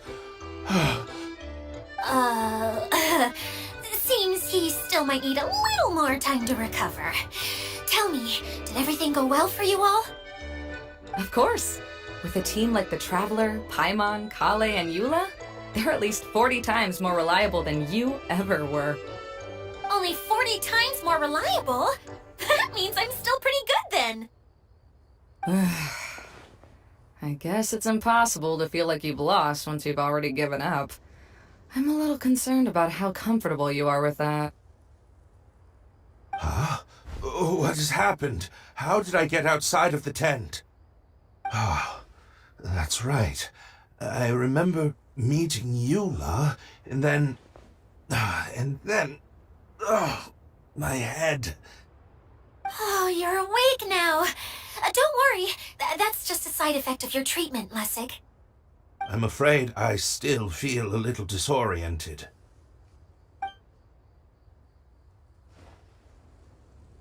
Lessig Lawrence? Oh, it's you, Eula. All right, I'll do it. I'll come back to Mondstadt with you and abandon my wild efforts to restore the Lawrence clan. Interesting. Now you want to talk. Seems like you've had a change of heart. In that case, maybe you'll be able to explain everything in detail for us now. I admit it, yes. I came here in hopes of finding a way to restore the Lawrence clan to its former glory. But it was a long journey, and I didn't always know the way. I passed through Liyue and Sumeru. There was even a time when I lost my wallet and had to live in the wild.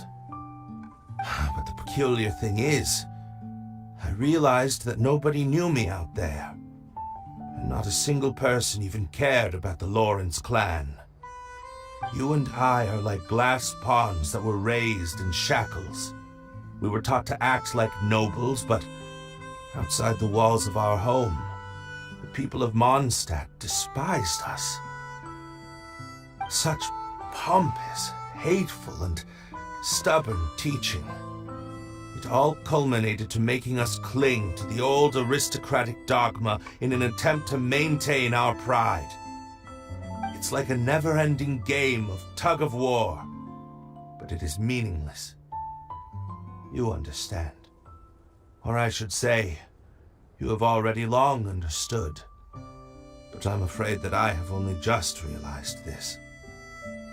Paimon sorta understands what Lessig is saying. Everything he said is true. Your family is probably unaware that you've already changed how you see things. Yes, this has all happened recently. After coming to this domain, I realized the Mondstadt that I want is one where not everyone fears me. All that I and many other members of the Lawrence clan long for is a place where we can live peacefully with others. Lessig, both you and I never had anything to do with the glory of the Lawrence clan. That is all in the past. We are just ordinary people. I originally planned on returning to Mondstadt after taking care of things here. I never thought you would come here. I was completely shocked, which is why I reacted like I did. I'm sorry. See, people can always make different choices, and it seems that Lessig has also chosen to become someone he truly wants to be. Yes, about that. I'm afraid I haven't quite found my own purpose in life yet. That's all right. Being able to clearly choose between becoming who you want to be and who your parents wanted you to be is already a step in the right direction. How to find true happiness is probably one of the most difficult research topics of all. I have a suggestion for you, Lessig. Why don't you return to Mondstadt and tell your parents what you just told us? They'll probably try to tear me limb from limb. But what about you? Did you ever tell your family about what you think? This is something that I've been thinking about, too.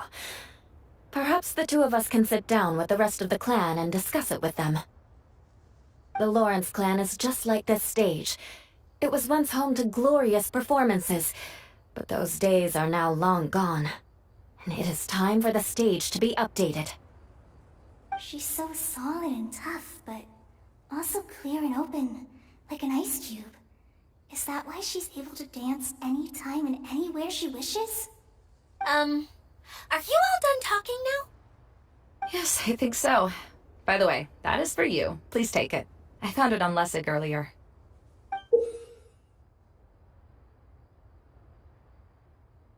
Oh, it's one of the missing components! Wait, so you had it all this time? Why didn't you give it to me earlier? Well, you didn't ask. All right, I admit it. I forgot about it. Okay, we'll let the Traveler hold on to it for now. Wait, this looks like... It looks pretty familiar. Have we seen one of these before? Ah, right! I also bought a similar box at the last festival. Yes, people often use this kind of box for candy at festivals.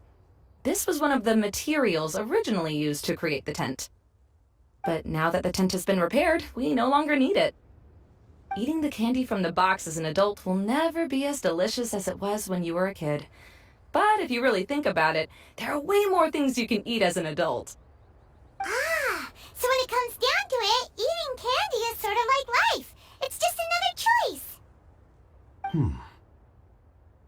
So, as of now, we've already collected 3 of the missing components. Only 1 more to go. I'm sorry that repairing the tent took so much of everyone's time. You should all head back and have a rest. I'll lead the way. Hey, Kokomi! You're already here! Oh, you're back. I trust your adventures to the forest went smoothly? Yep, you could say that. How about you? Up to anything today? Well, I suppose it's time I told you that as the divine priestess of Watatsumi Island, I shouldn't actually be here now. The truth is that a relic known as the Shinro Casket was lost from Watatsumi Island long ago. But recently, an orb matching the relic's description suddenly began emitting light, almost as if it was guiding people to it. This is what led me to find the relic's whereabouts. I wasn't lying when I said that. Coral has often told me that sitting at home reading light novels is not the best of practices, and that I should try to get out more. As I made my way from Watatsumi Island to Sumeru, I enjoyed a variety of breathtaking sights. It really is a beautiful nation. I even stayed in the rainforest for several days. I was surprised to find that the relic had ended up in the desert. I knew it was somewhere here, but I still couldn't pinpoint the exact location. Though I feel that Idia was not intentionally trying to hide anything from us, this domain does have plenty of secrets. I'm sure you've sensed that too.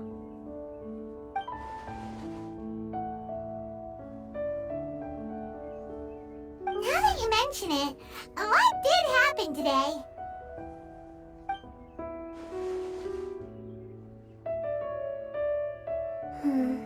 I see. When you found Lessig, did you also happen to find any clues related to this domain? I'm afraid that he was caught up in his thoughts and didn't pay attention to his surroundings.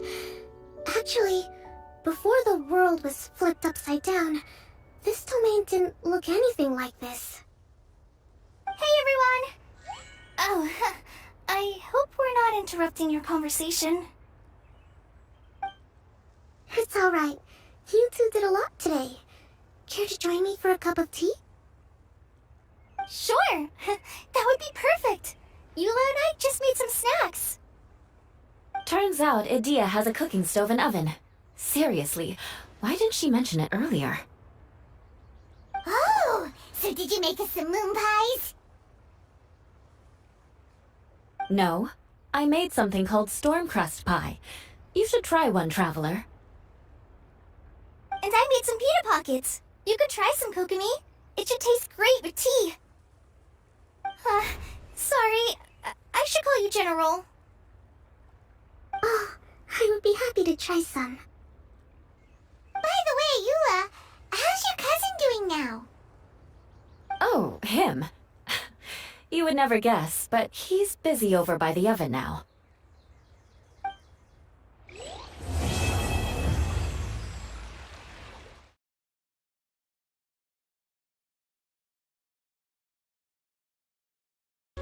This is the first time I've had tea that tastes like this. It seems Inazuman tea is a lot different from what we have in Sumeru. Yes. It seems people in Sumeru like to put spices in their tea, right? Yes, that's right. But I still can't get used to it. If I had to pick, I'd drink coffee, even though it gives me insomnia sometimes. Oh, how is everything? Discover anything new? Let me know if you find anything interesting. I want to ride the choo-choo cart with Miss General! Up, up, up, and whee! But, I guess the ride makes her a little dizzy. Ah, so you noticed. Very good. Was it the stars spinning in her dazed eyes that gave it away? Yesterday she said she had lots of little golden stars floating around her. But she seems to be doing a lot better today. If Mom were here, she'd probably say the stars are all fish that fell into the clouds. As a descendant of the illustrious Lawrence clan, I learned many skills during my journey. For example, baking flatbread. Good. This should be just the right amount of heat. I had no idea you knew how to bake. I thought you'd be the type who'd never get anywhere near the kitchen. I've been meaning to ask you. Do you have time later? Could you teach me how to make those delectable snacks of yours? Oh? But that might take some time. Besides, we're not here to get to know each other as family. So again, you're worried about our ties within the Lawrence family. Fine. But you said yourself that we're just ordinary people. So why don't we learn from each other like regular cousins would?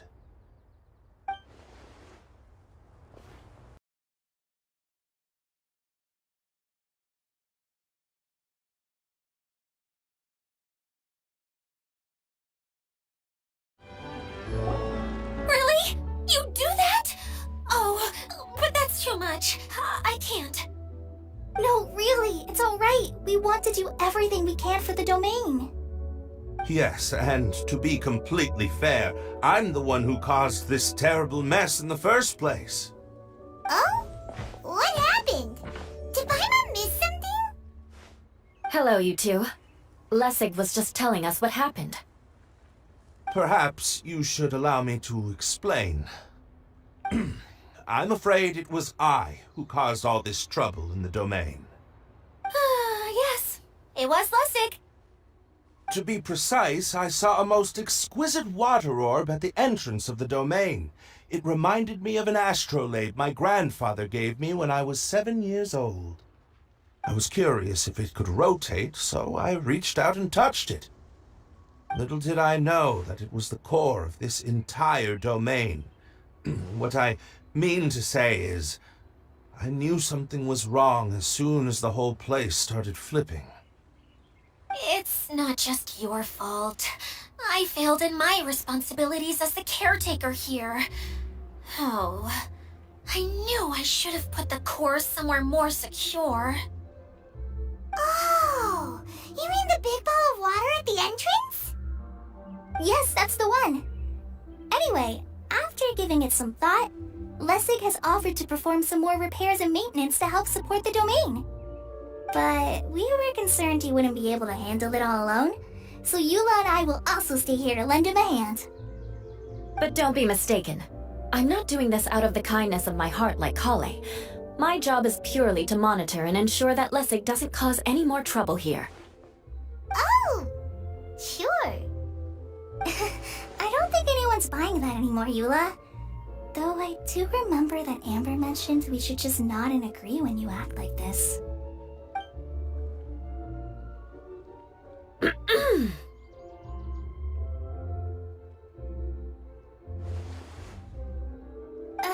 Right. You better not slack off today, Lessig. No, I'll get right to work. Either way, Lessig is going to be in charge of making lunch for everyone today.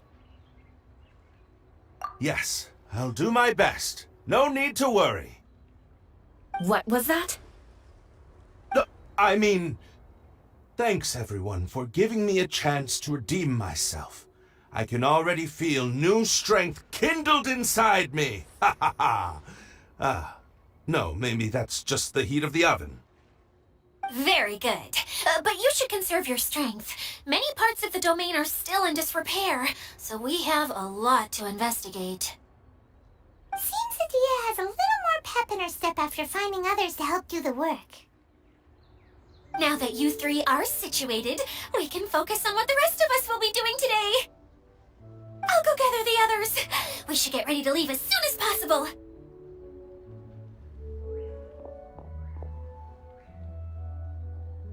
And there she goes. At least she seems to be happy. Maybe this is how it feels to be in charge.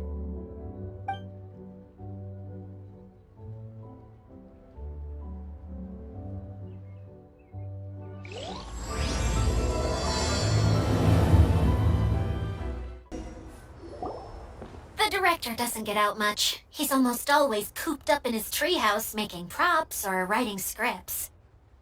But I'm trying to remember now. Where is that treehouse of his? Huh? You don't remember? Hey, don't forget! I'm just the mascot. I believe it's that way. Huh. Though he might prefer to be alone, given he often has to move stage props, I suspect that he lives near the theater. And having a view of the entire stage would be useful when imagining a production's actual stage flow. So if I were him, I'd probably pick a treehouse over there. But how do you know which direction the theater is in? Simple. The overall layout and decorations look more exciting in that direction. Oh, good point! Why didn't I think of that? Where did that blasted automation mechanism go? The male actor standees are here, but where are the female ones? Who's that? Idea? Yes, Sosimos! 'Tis I, Idea! How's that for a dramatic entrance? This is a surprise. I was sure you'd be... Curled up in a fetal position, crying to yourself? Wow, what a fascinating little creature. Did you just read my mind? The name's Paimon? And no, Paimon's no mind reader. Just call it an educated guess.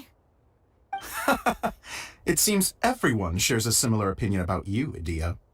I knew from the start that a managerial role wasn't for me. But I found my true calling now. As a mascot! Mascot? Is that a new role? I don't remember casting you for that. Okay, enough about me. I'm just here to introduce you to some new friends of mine.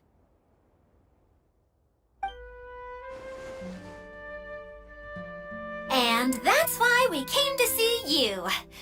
Well, do you have the component that fell out of the central hub? I do.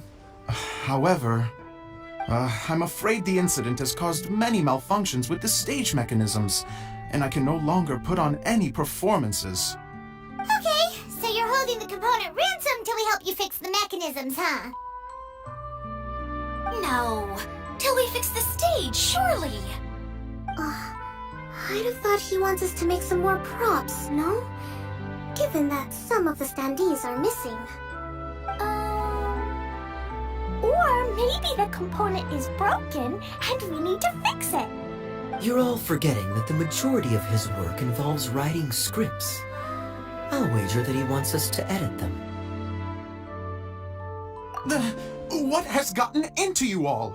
What sort of person do you take me for, The component is safe and sound. I can give it to you now if you'd like.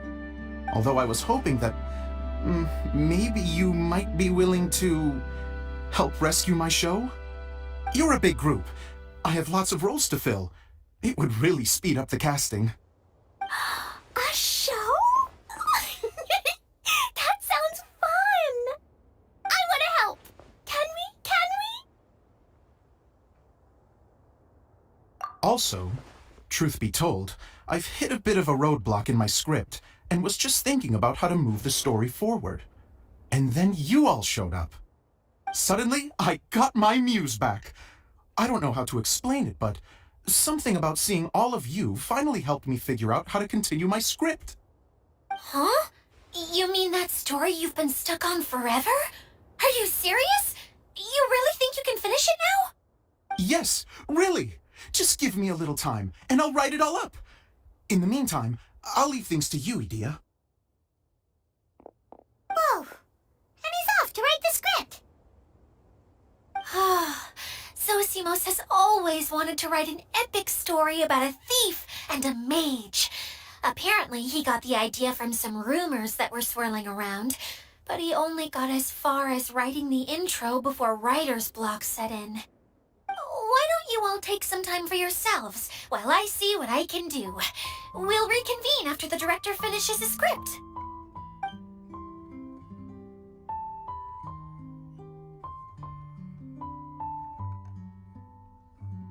A director, my friends, is a storyteller. And the key ingredient to every good story is inspiration. The moment I laid eyes on General Sangonomiya, inspiration hit me for a brand new character. The heroine was the missing piece of the puzzle. The rest of the story flowed naturally from there, and now it's finished. So please, take a look through your scripts, and we will tell this story together.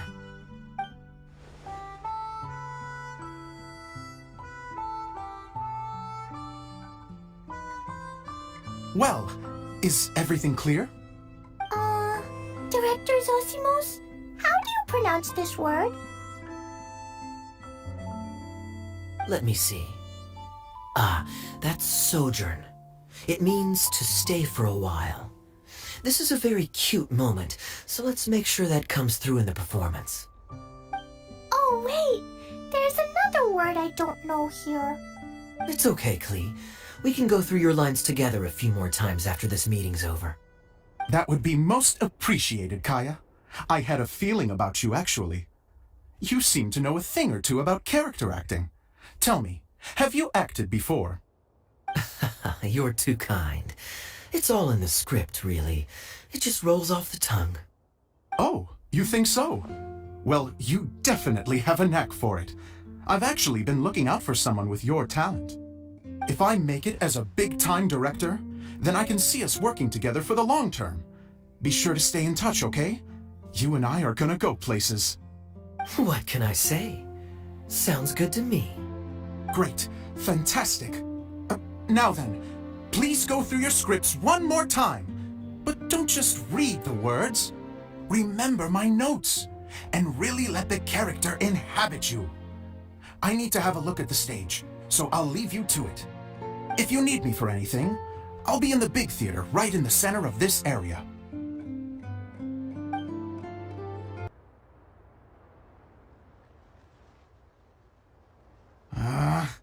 Where did it go?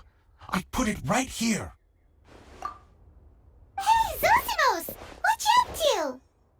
Oh, it's you two. Please, come here. Feast your eyes on this stage. I designed it myself. So, directors have to design the stage too? Oh, I'm no ordinary director. I take a more holistic approach. Directing, script writing, stage design, I do it all. Sounds like a lot of work.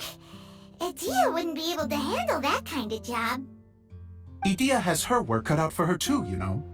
She's my one and only member of the audience, though she often criticizes my shows. Well, she just says what she thinks. You don't know how to write, or this is getting ridiculous.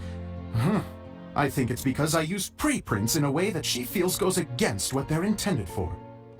But even though she's my harshest critic, she's also been my biggest supporter in a lot of ways. I guess you could say she's like my agent. I'm very grateful to her. I've always dreamed of being a director, but I've never had the chance until I came here. So, what did you do before you came here? Like I said, I dreamed.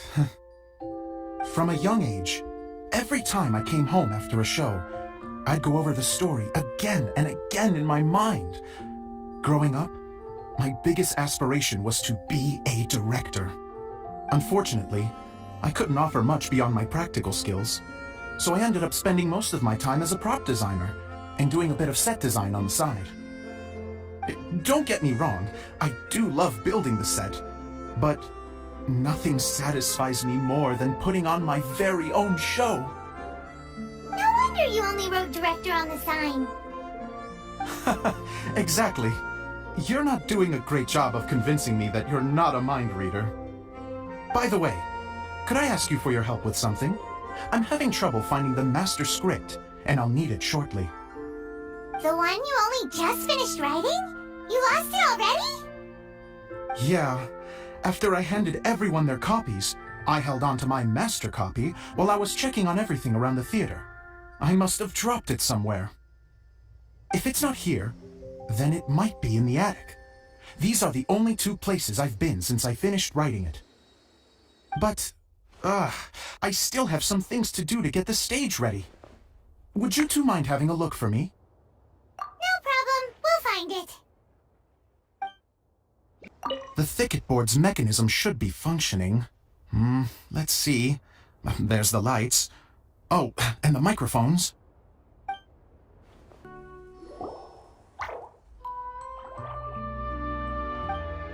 Wow. This is a lot of scripts. Looks like the water droplet has been managing them for the director. Most of them look like works in progress. Then it should be the one that's finished. Okay, let's look for the thickest one and then check the ending. This is the only script that fits the bill. Plus it looks pretty new. This must be the master script. Let's go give it to Director Zosimos. Zosimos, we got your script! Thank you. That's a huge help. I'm running out of time here. There's no way I'll be able to fix everything up perfectly. We may just have to wing it. Anyway, the stage is secondary. The performance is what really matters. Things can always go wrong on stage, but as long as the show goes on, it should be fine. You don't sound very confident in what you're saying. It's true. I realize now that a show is the art of the unknown. Even if you have the same actors performing on the same stage, the performance will be slightly different every time. Those subtle differences are what make each performance special. Okay. One last request. Traveler, you can enter the preprints, yes? The truth is that my sets are composed entirely of preprints. First, I use materials to make the objects. Then I take those objects and turn them into the preprint. Now, of course, preprints are really meant for making objects to furnish the domain. So using objects to create preprints is, strictly speaking, the reverse of what this is intended for. But Edea said that if this is what I really want to do, she's not going to stand in my way. So that's what you meant earlier. Okay, well, what do you need us to do? I'd like the Traveler to go into the preprint set and help move props around during the performance. The reason is, Oh,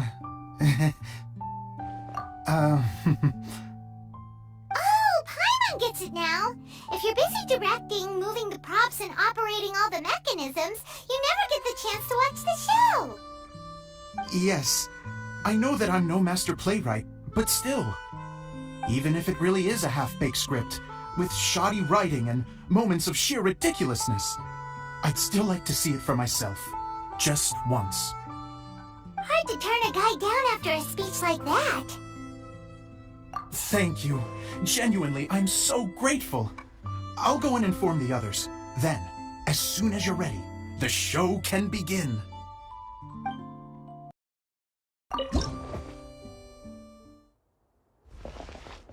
Long, long ago, there was a great thief.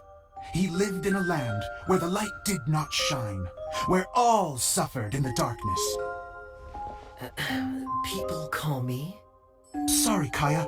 Directly into the microphone, please. Otherwise your voice'll, you know. Okay. They call me the Dagger Bandit, but no one sees that I rob the rich and give to the poor. Here in the dark, evildoers run rampant in the shadows, while the good, honest folk stumble blindly on, just trying to find a way through.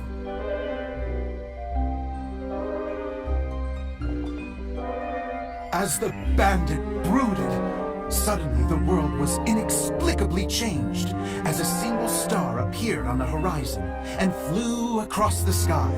Traveler, stomp on that movement mechanism in front of you.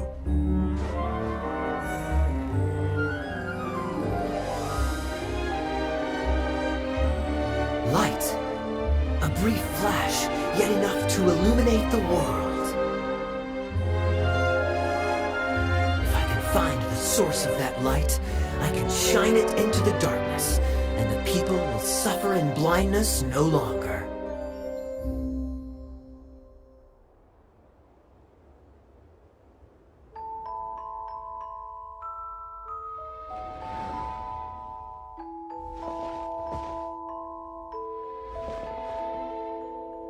Without a moment to spare, he set off to follow the star's course. All the while, the star kept moving through the sky. Traveler, the star kept moving through the sky.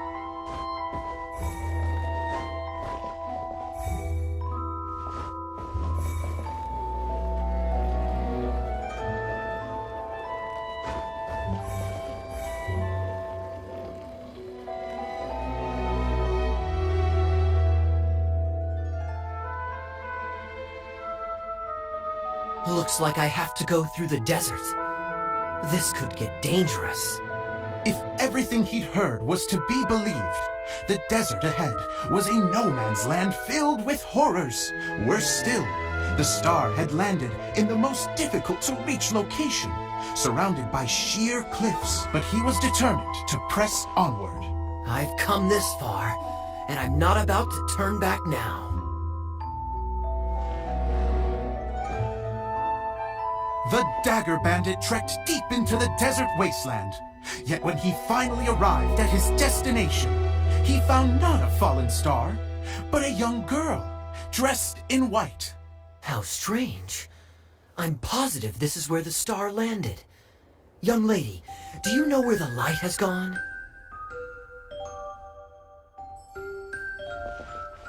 The girl replied, Traveler from afar, the light you seek is only a bottled flame. But the flame has now died, and its light is long gone. A bottled flame? Yes, it was a gift from another. And so, the girl began to tell the story of how the bottle came into her possession. The girl hailed from a kingdom that sat atop the waterfalls.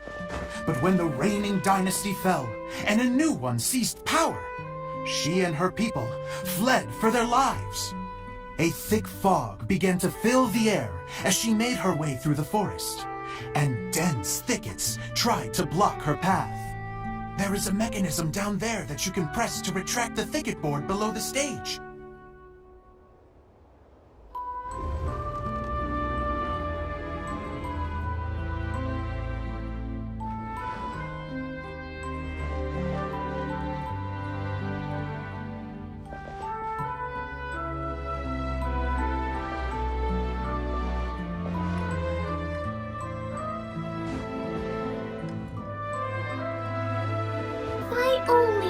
To guide me through this wretched forest, then I could survive. With scratches covering her arms and legs, the girl pressed through the pain and made her way forward.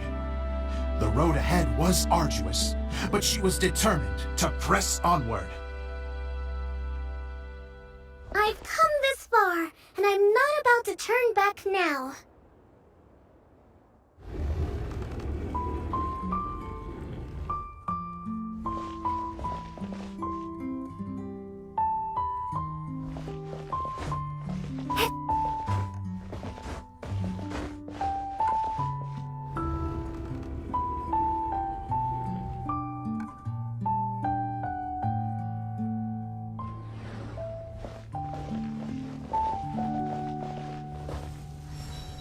But just as she was drawing near her destination, a huge stretch of thorns and brambles suddenly came into view. Despair set in and began to weigh on her heart. If only someone could help me, I would give anything in return. The girl's heartfelt wish in her moment of desperation did not go unheard. Wait! There's no mechanism for the final thicket! I must have forgotten to check those boards. According to the story, those thickets should be gone from the stage now, right? Yes, total oversight on my part. What a pain. I can help! Traveler, catch!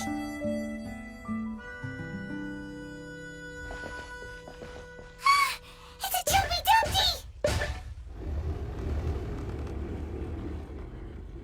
The girl's heartfelt wish did not go unheard. For a Jumpy Dumpty, who was passing by, helped to clear a path for her. Oh, thank you, Jumpy Dumpty. And so the girl continued her journey deeper into the forest. But what she found there was not a lamp, but a mage glowing with fire. So, just to clarify, it was supposed to be the mage who helped burn a path through the thicket. Save it for the end, man! The mage took pity on the girl and handed her a bottle. Then, the mage began to tell the story of how the bottle came into her possession. The fiery mage had an adventurous spirit and enjoyed taking long journeys. On one such journey, while taking rest in an oasis, she found a beautiful bottle by a crescent-shaped lake. Klee, quick! Get in the light! She was an extraordinary mage, with the power to grant people their wishes. She turned the bottle into a thing of equally extraordinary power. But the only place that it could make wishes come true was inside of the bottle. Oh me, oh my! Look at this wonderful bottle of mine! It could make a fine toy! But better still, a sojourner's home! The fiery mage blew into the bottle, allowing it to grant one single wish outside its glass walls. Oh, am I supposed to blow into it? Wow, it lit up! A flame was kindled within the bottle, and it began to glow a fiery red, just like the mage herself.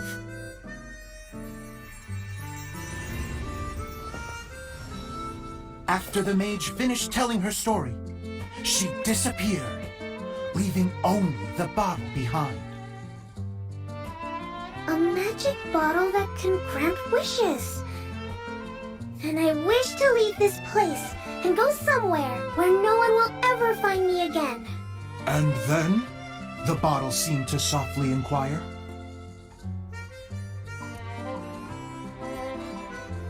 I don't know. The flame in the bottle faded as the girl's single wish was granted, and she found herself in the middle of the desert, far away, where no one could ever find her.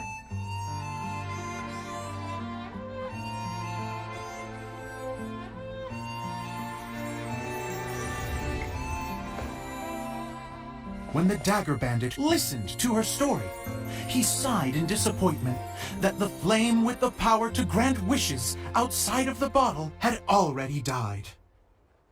But this doesn't make sense. If it truly granted my wish, then nobody should have been able to find me here. Maybe they shouldn't. The desert is difficult and dangerous to navigate, but I was determined to make it, no matter what. Then take this bottle with you for your trouble. It may be able to grant you your wish, though sadly, only within the confines of the bottle itself. All I wish for is light. Honoring the bandit's request, the girl wished for light inside the bottle, and sure enough, it lit up. They found that while the light was only generated within, it could nonetheless shine through the glass and reach anywhere in the outside world. Even though it doesn't burn as brilliantly as the light that shone before, this is still an extraordinary light. What will you do after I take the bottle? I don't know. Well, then maybe you should come back with me. With no reason to refuse, the girl accompanied the Dagger Bandit back to the land where the light did not shine, They brought light to that place, and the darkness was dispersed, and they lived happily ever after.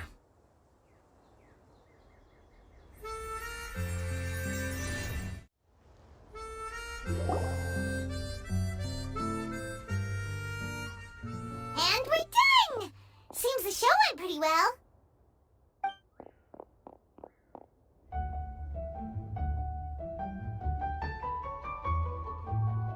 Miss Honorary Knight!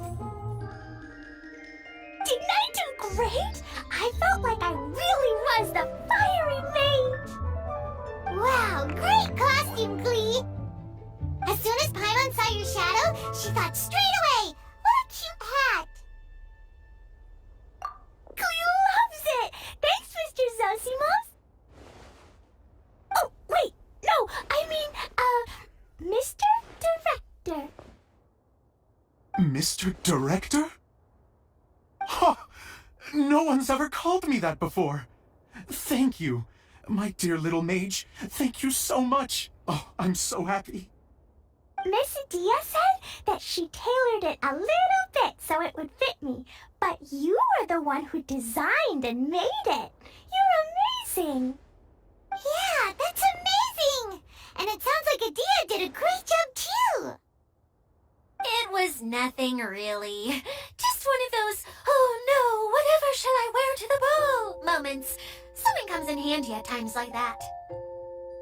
Sewing is an art in its own right. You're more talented than you give yourself credit for, Idia. Really? Oh, I'm just gonna go for a second. Please, chat amongst yourselves.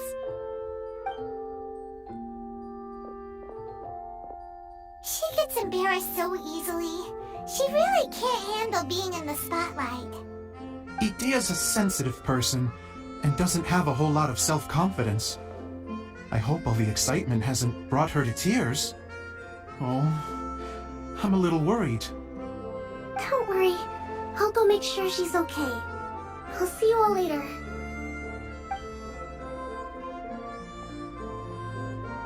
So, what did you all think of the play? Any thoughts? Huh? Uh-oh, time to get serious. Now, are you sure you want to hear what we really think? Oh, absolutely! I had the courage to ask, didn't I? So, don't mince your words. Go ahead. Speak your mind. I can take it. Okay, Paimon will go first. So, the dialogue at the beginning was pretty good, but it ran out of steam as the story went on. Paimon could tell that you ran out of inspiration somewhere along the way. The characters were honestly a little bit ridiculous. Paimon didn't get what you were trying to do. The moment anyone started to show any kind of substance, suddenly the scene was over. Yes, all very good points, Paimon. I would add that in its attempt to pay tribute to the series 1,000 Nights, all semblance of a coherent was sacrificed. Plus, I do have to penalize you for the issues with the props.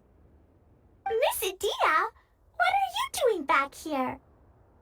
Oh, you know, I return like the tide when people start discussing something important. Huh. Especially when it has to do with criticizing my show. Mm-hmm. But there was one thing I liked about it. Just one, mind you. The story had a good ending. You think so? I thought I was letting him off lightly. Idia, could I borrow you for a moment? Oh, sure. Excuse me for a moment. Back to you, Paimon. Keep up the good criticism.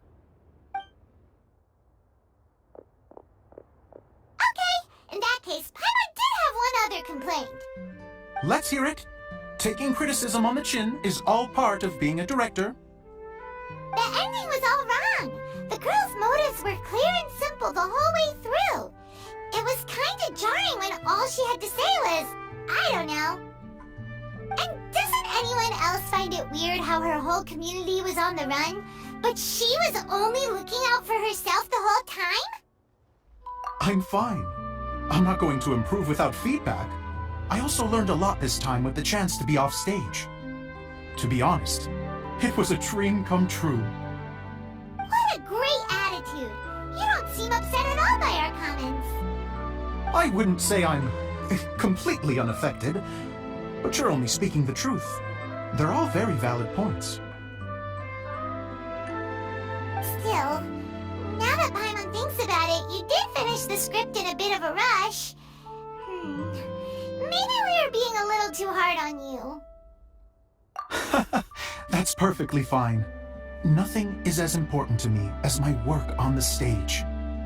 We all use our imaginations when we're kids, right?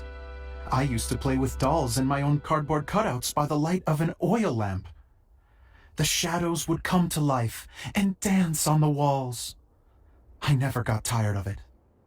Fast forward to now, and in many ways, I'm still that same little kid, lying on his bed, making sound effects. And I get the same joy from running a show now as I did in my little bedroom theater.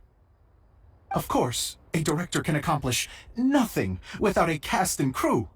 So on that note, I want you to all know that I am eternally grateful to each and every one of you. Hey, don't mention it! We had a blast! Okay, here, take this.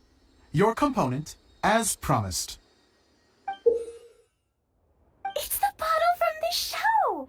The one that lit up when I blew into it. That's right. Can you guess the secret behind why it lights up?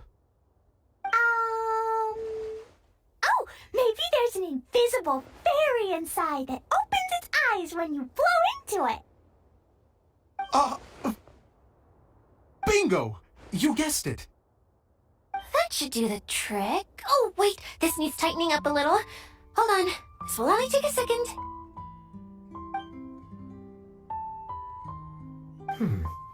This outfit's more fashionable than I imagined. Excuse me, everyone. Do you have a moment? Especially you, Zosimos. Idia wants to do a little something for you. She says it'll be a dream come true. A dream come true? Yes. She said that as useless as she is, she wants to do something for you as the first person to have heard of your dream of being a director. Her words, not mine. I have to disagree, though. I have never thought of Idia as a useless person. How is this suddenly about me? If everybody is ready, then I'd like to invite tonight's male lead to take the stage. Ta-da!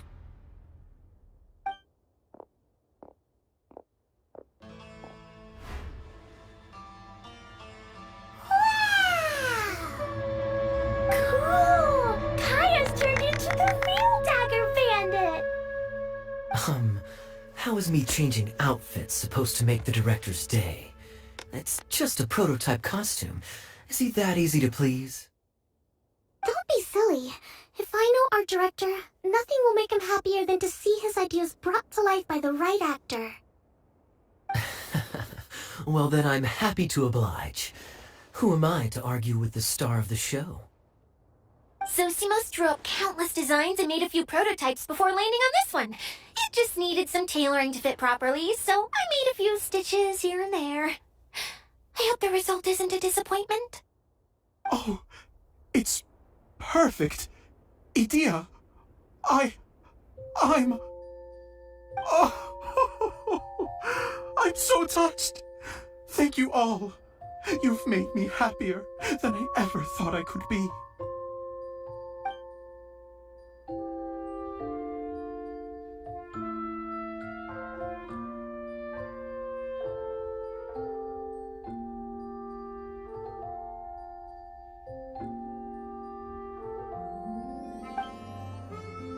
How are you doing? Recovered? Oh, I'm good. Thank you again, Idia. Oh, please, don't mention it.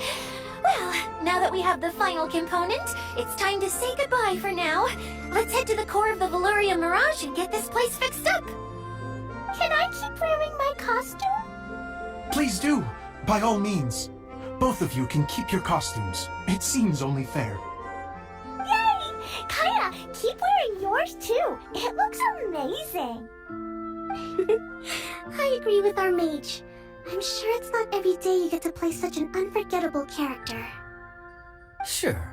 I think I can be a bandit for a little longer. Bye-bye, Mr. Director.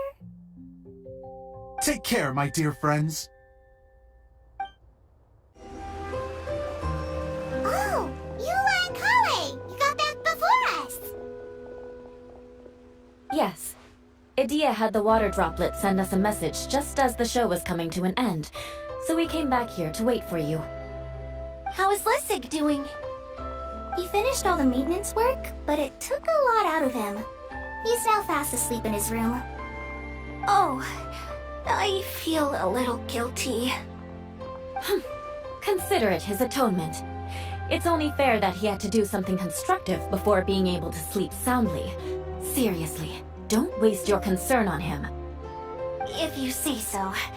Okay, without further ado, let's go and fix the domain! Isn't this where we first met Water Droplet? Correct! The core of the Valerian Mirage is the largest streaming projector of all, and this domain is one gigantic preprint. Whoa, so everything we've seen is created by this? That's incredible! So, to fix it, same process as usual, right? Do we need to use the preprint? Exactly! Well done! You catch on quick. It's hard to forget after doing it so many times now. Let's get going. This is the final step. Yay! Suddenly Paimon's really excited. I guess it'll be time for us to leave once this is fixed. Something that spins. Would a water wheel count? Wait, this is Zosimos' bottle lamp. Try sticking it in somewhere where there's a gap. Maybe on the right. What's making that shadow? Is it the rope? I feel like the rope should go from one part to another to connect them together. It's like doing a jigsaw puzzle! If I remember correctly, I think there's supposed to be a small cog on the right-hand side. So maybe that's the candy box. We did it! But why isn't it turning? The components are back in the core, and the hub is restored to its proper shape again. That's all we needed to do. Like any wound, it just needs time to heal. It'll probably just start turning again one day in the middle of the night when no one's looking. Really? I thought that with your special abilities, you could get it turning again right away. What? Huh? All of us are dying to see it. Not just how its domain looks when it's fixed, but also Idea. In her element. I want to see Idea using her magic powers too! I bet they're super awesome! What are you guys talking about? And how is Klean on this, but Paimon isn't? They're referring to our mascot's true form. As I've said all along, there's much more to Idea than she gives herself credit for. She has a very special power. Though, I think some of us have sensed that already. Did you notice right away, General? I only found out when I was chatting with Eula. So our general was the first to notice. It seems like she's more perceptive than she lets on. I'd say the same about you, Kaya. What the? All of you? No? I mean, I wasn't trying to hide anything from you, I promise. It's just, for people who stumble upon this place by accident, I think my current form is more approachable than my true one. I don't want people to get scared when they see me. What? What is it? And whatever it is, how the heck does everyone know about it? Well, for one thing, I sensed elemental energy in the residents here, but none of them have visions.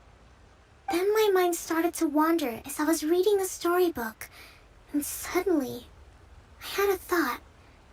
Since hydroidolins can change into any form, why not human form? You hit the nail on the head. Alright, in that case, please allow me to introduce myself once more.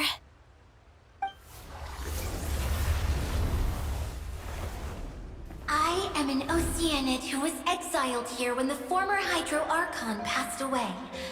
My name is Adia. Wow, Adia!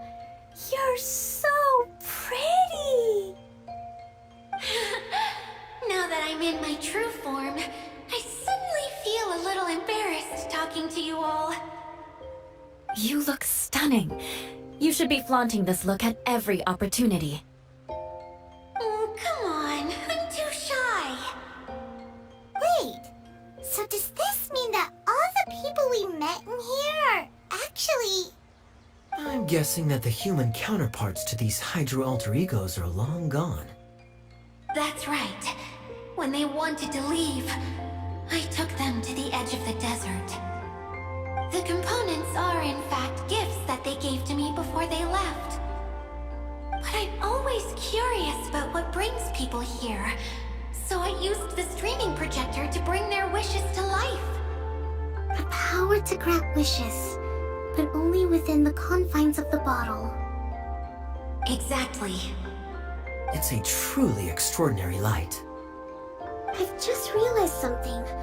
When the components fell from the core, it appeared as if they had returned to their respective owners. But actually, it was after the components landed where they did that their owners and the things associated with them arose around them to form the different zones. So now that the components have been retrieved, does that mean that all those things are gone? Don't worry, they'll be quite safe.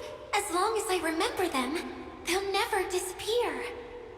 However much we might criticize each other or get into scuffles, in this mirage, they will always be my friends. I had so much fun in the choo-choo cart and hanging out with Mr. Director. I'll never forget them either. Me neither. I'll always remember my adventures in this fantasy land.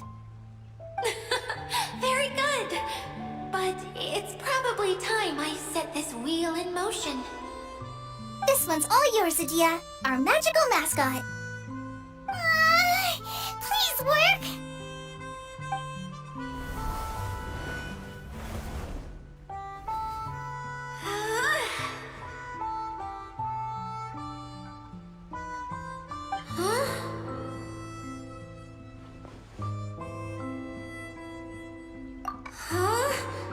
That's strange. Nothing happened. Has it lost some power because of the incident? Oh, crumbs. Not now. Not right off the back of everyone putting me on a pedestal and me acting like this is going to be my big moment. Oh. Someone get me a bottle. I'm hiding myself away. See you in 100 years. You're already in a bottle. What now? This was the only way! Now I'll never be able to show you how the Valyria Mirage is supposed to look. Hold on. I have an idea. Yes, General Sangonomiya? I'm all ears! If it's okay with you, would you let me borrow the Shinro casket from the domain's core? Ah, the Shinro casket. That sounds familiar. 1 second. Here. Is this it?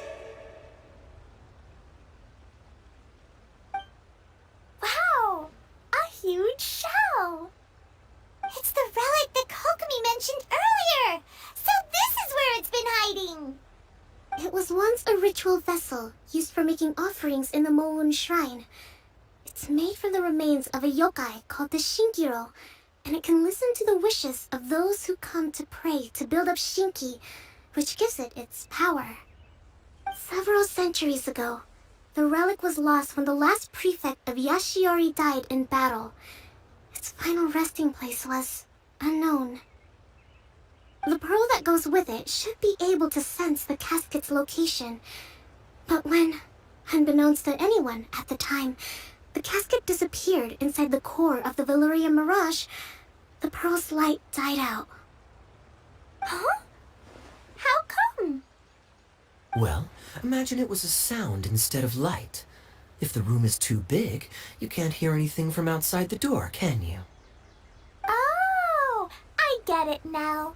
The shell must have been having too much fun one day and got locked in the solitary confinement room. I understand now, too. The core has been wearing out recently. That's why you were able to follow the pearl all the way here. To get back to the story, without the offerings at the shrine, this vessel quickly loses its power. Yet countless people who have visited this domain brought their wishes with them and left a small piece of themselves behind along with their gifts.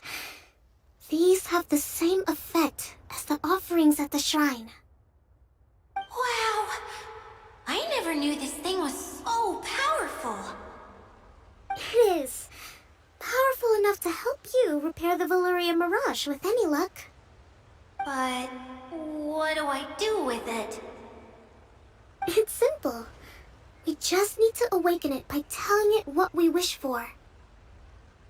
For example, my name is Sangonomiya Kokomi, the divine priestess of Watatsumi Island. And my wish is to use my critical thinking and strategic planning skills to bring a little more joy into the lives of my fellow Watatsumi Islanders, as well as the lives of everyone I cherish. Itia, what do you wish for? Me?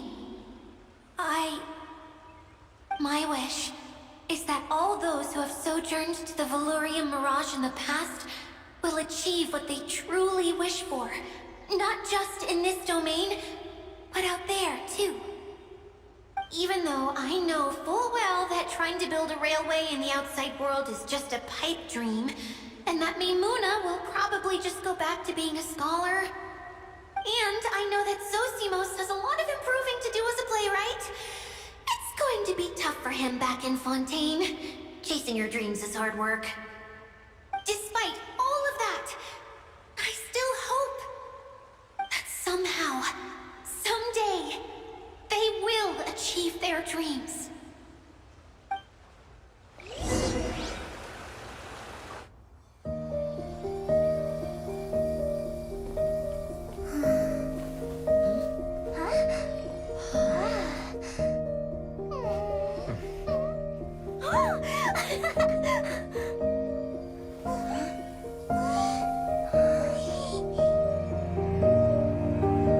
Okay, the combined power of our hopes and dreams is at your disposal.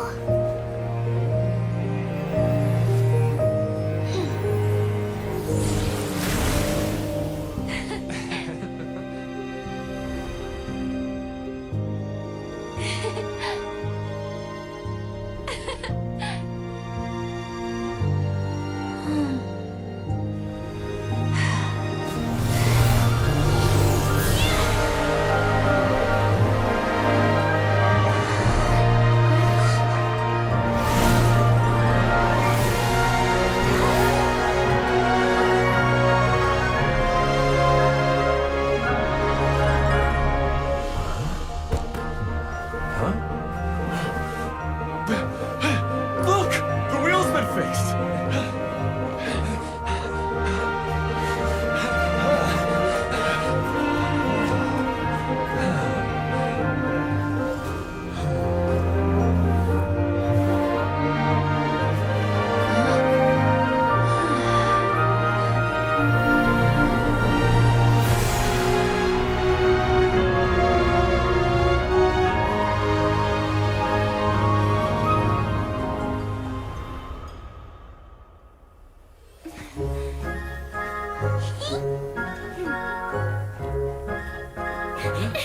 Come on, hurry!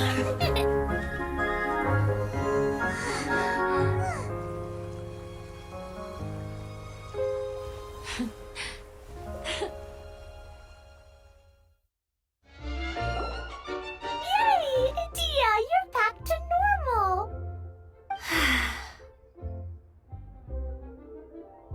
Everyone's praise and curious questions went to my head. I said so many things I'm so ashamed of, and I lost the courage to live on. Please don't say that. Yours was a noble wish. Yeah, and you weren't granting wishes for yourself. You did it for other people. I have friends like that too. Other people's hopes and dreams are what motivate them. They'll work tirelessly just to see them smile.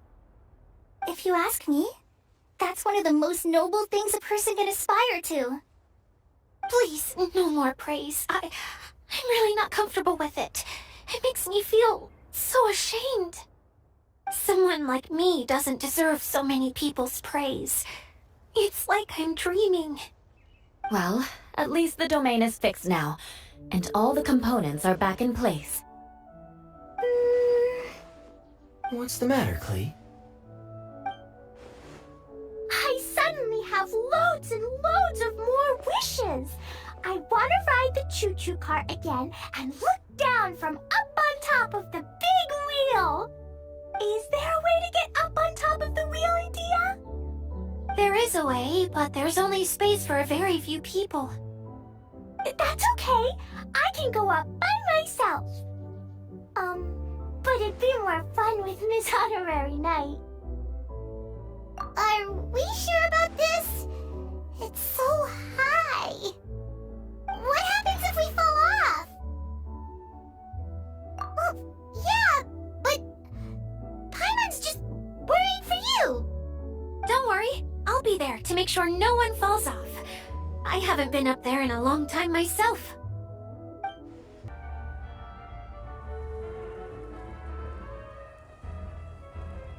Whenever people have to leave this domain, I like to come up here and spend some time alone after I've seen them out. They're always overjoyed when they first arrive and start bringing their imaginations to life. But once they realize that they can't take anything home with them, they get upset. Some of them can't bear to leave. Others regret ever setting foot in this place. Do you ever get sad, Edea? I feel lonely at times, but not sad. A lot of people destroy everything they created before leaving, but some don't, like the residents you met. Before they left, they asked me to make replicas of themselves using hydro-eidolons. Then they tasked these replicas with maintaining everything they built here, as if this was their way of keeping their dreams alive. That's beautiful. Yeah, I don't know how they're faring in the outside world, but just the thought that one day they might achieve their dreams and live on the outside just as their counterparts do in here, that's enough to make me happy. It feels like I'm here waiting for them in the future, where they've achieved everything they wanted.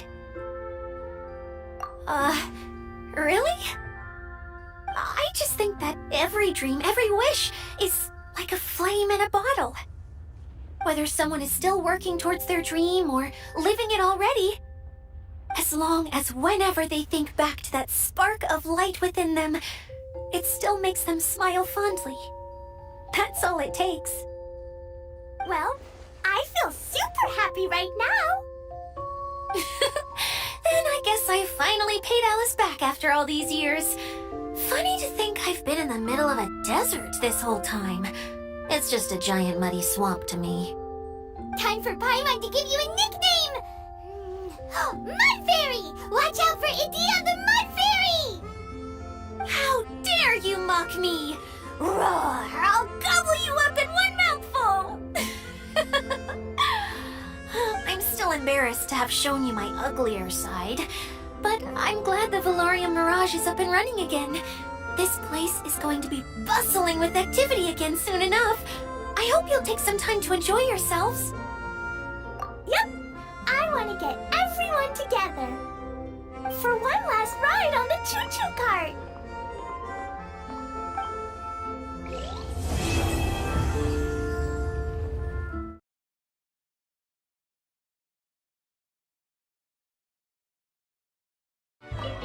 You don't plan on taking the shell back with you, Miss Sagonomiya?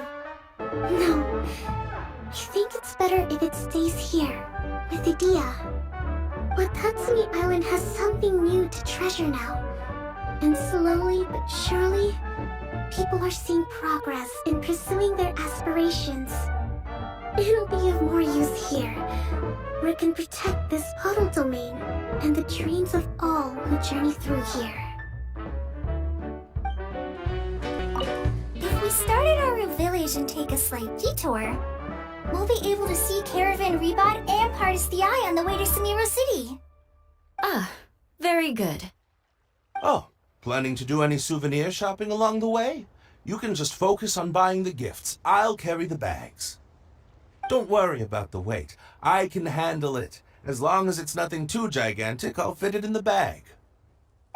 Calm down. How many people do you think we'll be buying for? Mom, Albedo, Master Jean, Razor, ooh, and Diona, and Mona, and Fischl? What's that look for? Nothing. So, Klee, what are you planning to buy for everyone? Sensetia-flavored candies, and big fungi caps, and loads and loads of storybooks for everyone! But I haven't decided what to get for Mom yet. There's no rush. Let's see what they've got. And if you're still unsure, we can help you decide. Yay!